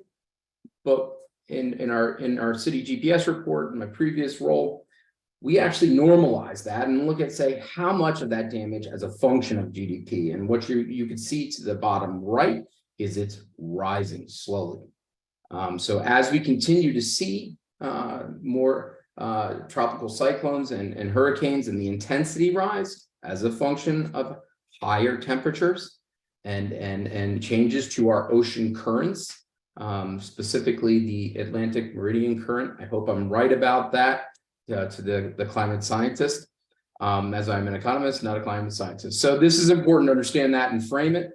The world is responding. Regional and national governments are taking note, and they've launched the Inflation Reduction Act. I'm not going to go into specifics as it was so well covered in this by the previous experts. Again, for nearly 400 billion investments and targeting levels of GHG reduction of 40%. Also, and not to be outdone, in the European Union, you're looking at over 800 billion in loans and grants, with a 55% target reduction to 2030 on 1990 emission levels. The People's Republic of China, China's 14th five-year plan for the national economic and social development, did not target an investment. However, they are targeting a 20% reduction by 2025. Important to understand, China comprises nearly greater than 50% of the total green projects in the world. We're going to get into how that investment breaks out, and we'll see how China dominates and what does that mean for the extractive industries, because the repercussions are quite fast. All right, so all this money flooding in, and as it was first discussed by our wonderful host, it's not enough. And when I mean it's not enough, I'm going to put this quantum into focus. I think it's really important to understand. We spent a lot of time at Citi trying to understand what the quantum was. And what we realized was it's going to require approximately $9.2 trillion per year for a net zero target of 2050 in an orderly transition, okay? With only 130 trillion designated by net zero, the Glasgow Financial Alliance for Net Zero has 130 trillion that is dedicated to this transition, yet of that 130 trillion, only 1% is deployed. As of 2021, 915 billion was dedicated to energy transition investments. And so this represents a massive deficit of nearly 90%. Okay, so this is a really important concept to understand, that we're actually going to need 10 times the amount we're investing in each year. And so, but the question rises, why is there a demand, and why, and we have this excess demand of $133 trillion in the world, split between asset owners, asset managers, and banks who've all agreed that this is an issue and we need transition.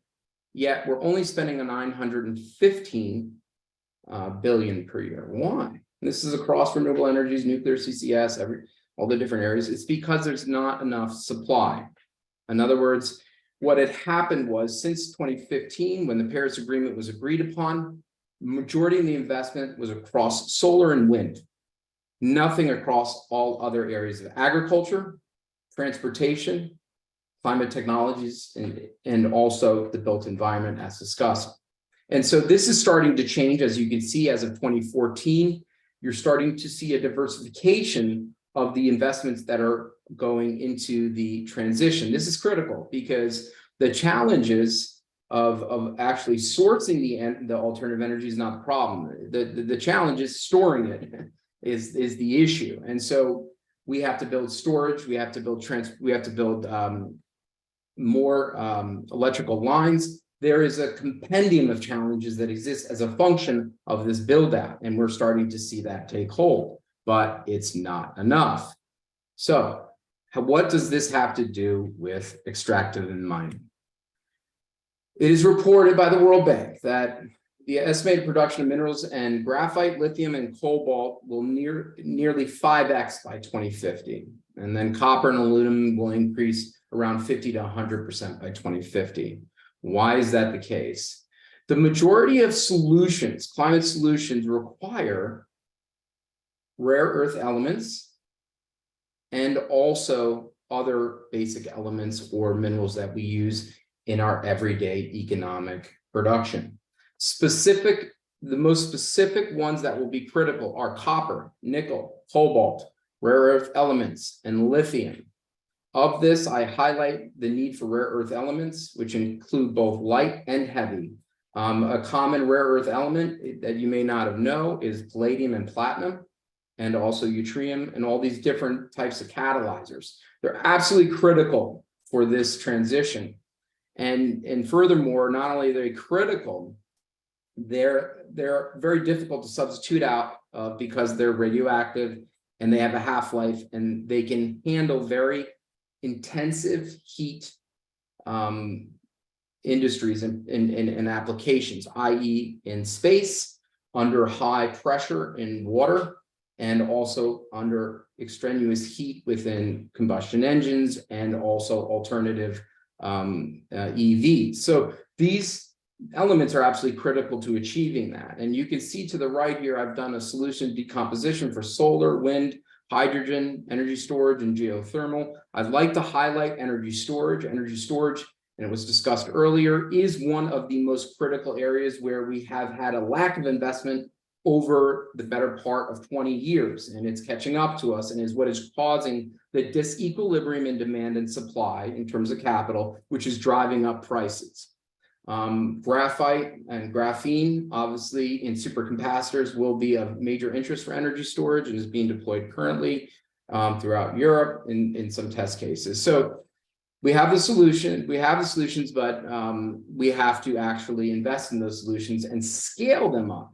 And in order to do that, it's going to require an immense amount of mining. Well, why is that a bad thing for the environment? All right, alternative energy and decarbonization is a dirty business and represents a significant risk to biodiversity. In order to extract the ore out of the ground, to separate it, in particular rare earth elements, you have to put the heat Kelvin rates high enough so that they separate. And in this process, use water and other means to separate and reallocate and refine that ore into its final state to be used in the applications of alternative energy and the energy transition. The two most famous examples of this, and who are one of the most significant contributors to the production of rare earth elements and also palladium and platinum, are China and Russia. Baotao in China is the largest producer of rare earth elements in the world. They process over 90% of rare earth elements that go into renewable energy, but also into advanced military applications. We'll talk about that later. Norilsk Nickel in Russia is where, or Norilsk is where Norilsk Nickel is the headquarters for one of the largest producers of nickel, palladium, and platinum in the world. You can see what has happened to these cities and how much it has wreaked havoc on the ecosystem around these cities. Matter of fact, citizens of the city are not allowed in specific areas around the city, and cancer rates are nearly 4 to 10x that of counterparts around the world, including developed and emerging markets. Okay, so we have a challenge here. The biodiversity consequences of actually harvesting rare earth elements and other minerals, and it can have a devastating consequence to our biodiversity and also our health.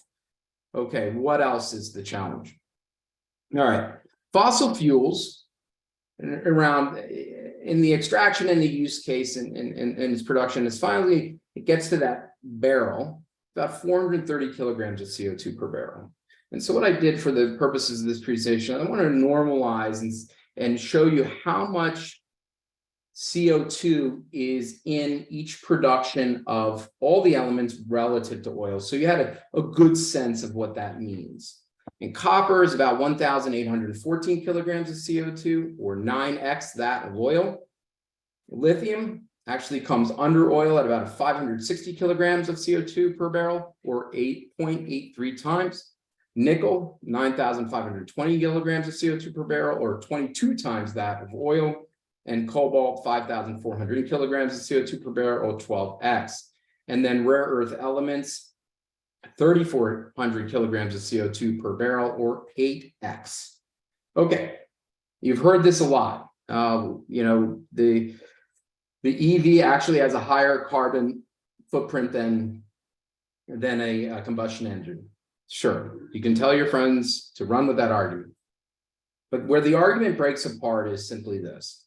The average car uses about 12 barrels per day, or 12, and with a 12-year useful life translating to 240 barrels in the useful life of a car, that translates to 113 tons of CO2. So you can see here that, yes, in the beginning, that metals are more carbon intensive, but over the useful life of that product and our ability to recycle it and repurpose it, that is not the case. It actually starts to marginally decrease over time. So any of your pundits who'd like to fight with that argument, give them that one. You can also give them the fact that we're running out of oil. So there clearly is some challenges here, and we have to be realistic about it. Absolutely understand how to address this challenge as we're addressing another challenge. And this is often the case throughout time and history. We've always faced these challenges, and technology has come to save us. I refer to the fact that we were running out of fertilizer in the turn of the century, last century, and 2 German scientists were able to extract nitrogen to feed the world from the air.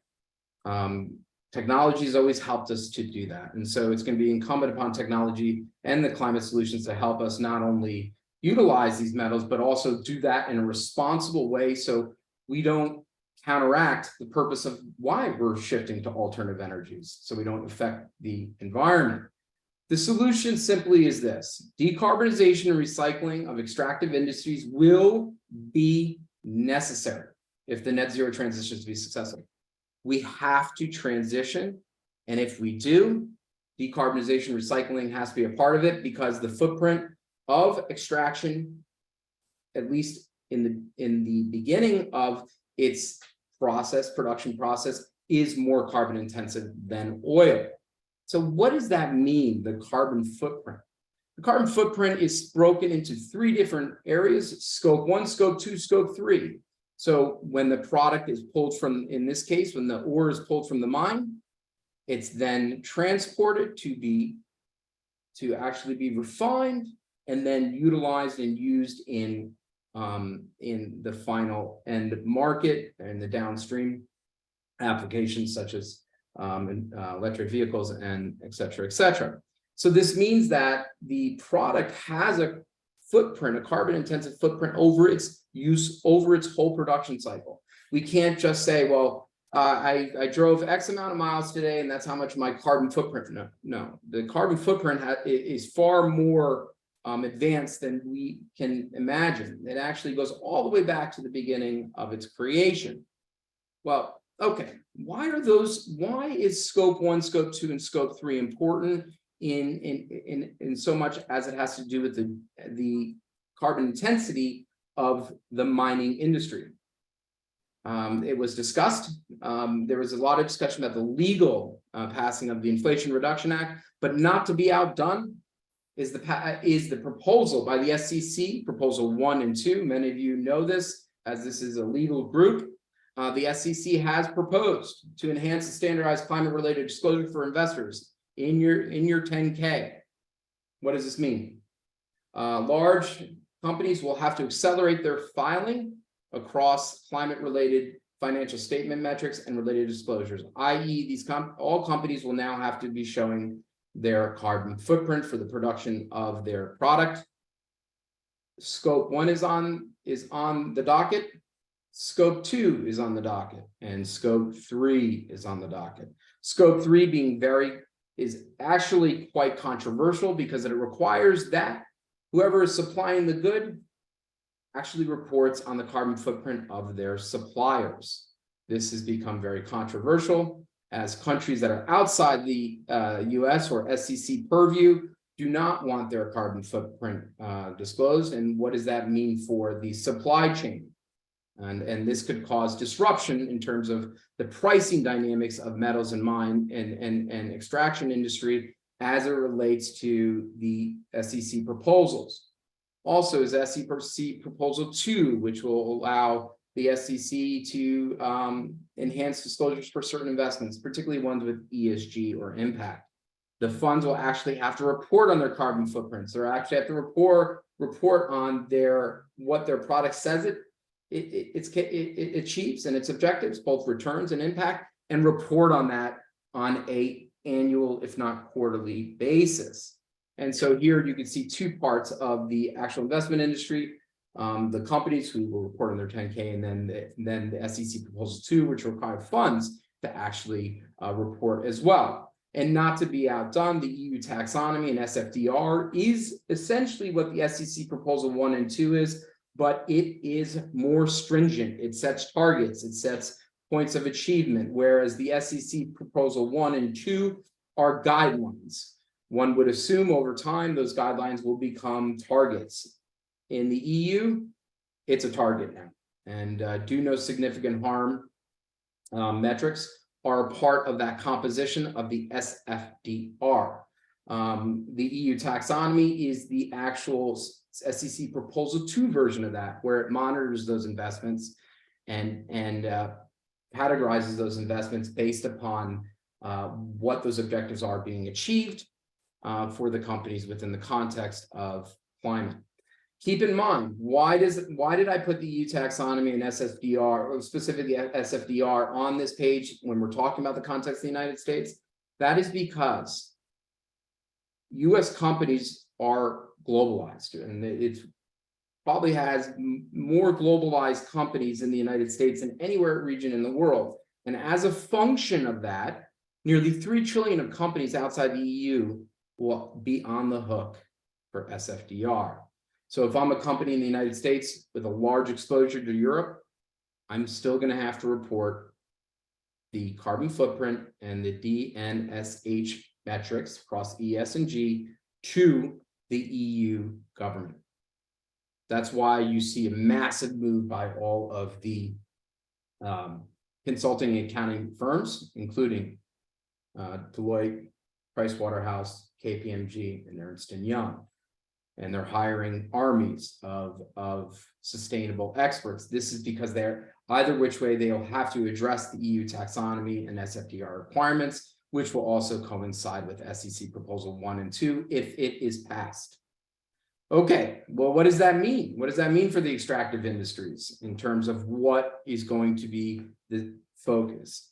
Here is the SASB matrix for the extractive and mining industry. The SASB matrix, in simple terms, is what out of E, S, and G are the most financially material for an industry, i.e. if something happens, if there is a dam breach like we saw in Valley in Sudbury in Canada, what are the ramifications of that, and what is it? How does it hit the income statement and balance sheet?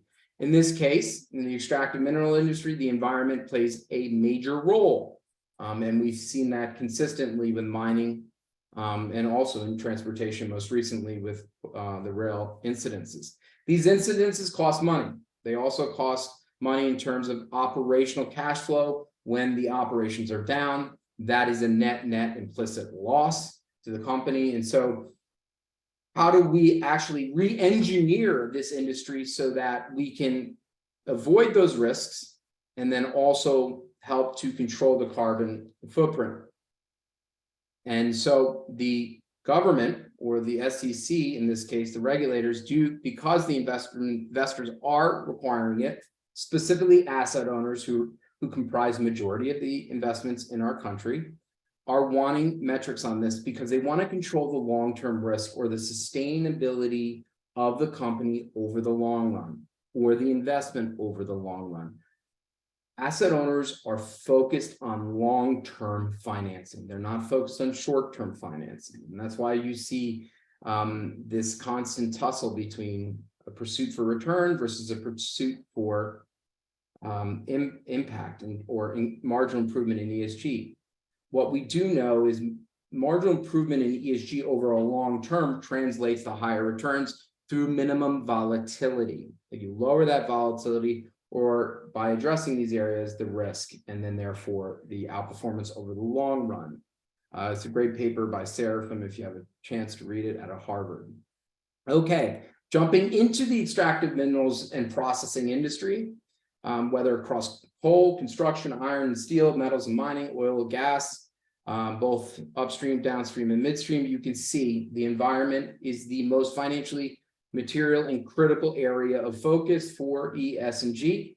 But also I'd like to highlight the human labor, the human capital and labor and employee health and safety and employee engagement with regard to this industry, which is critical. The better operators have unions. And the reason that is the case is because they're safer because they have the unions. Also, an area where we'll talk about in a few minutes is that where the actual mine is positioned, where the physical asset sits in the world, and the country and the regulation that oversees that specific location. And the unfortunate news about that is the majority of our mining or minerals that we need are allocated throughout the emerging markets in areas where the pursuit for democratic principles are not necessarily the priority, and therefore the imposition of ES&G is not a priority as well. And so this presents a major conundrum for the industry. Adam, I am terribly sorry to interrupt you. This is great stuff. This is very educational. We do unfortunately have a hard stop at 12:30, and it is 12:30. Okay, so So I'm going to have to thank you and thank all the panelists. But I think that the behind the scenes operator, Kevin, is going to tell us that we need to stop. I can wrap up real quick in 30 seconds. I can't promise that you'll be able to continue to broadcast, but if you want to wrap up and we'll take that chance. But Kevin, if you need to do what you need to do.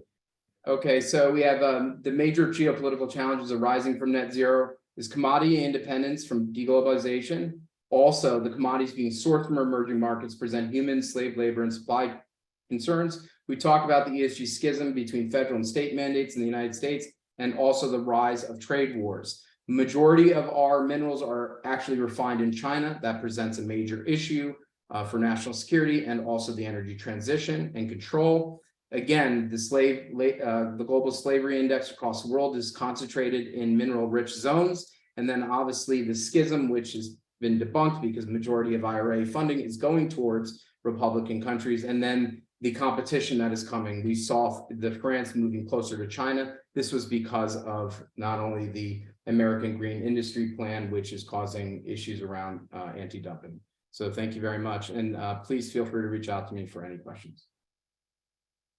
Thank you. Appreciate that. Thank you for the real world insights. And thank you to all the panelists. I'm sorry we don't have time for questions. We'd love to continue chatting, but we do have a hard stop and we're over it. So thank you. Enjoy Earth Day on Saturday and be well.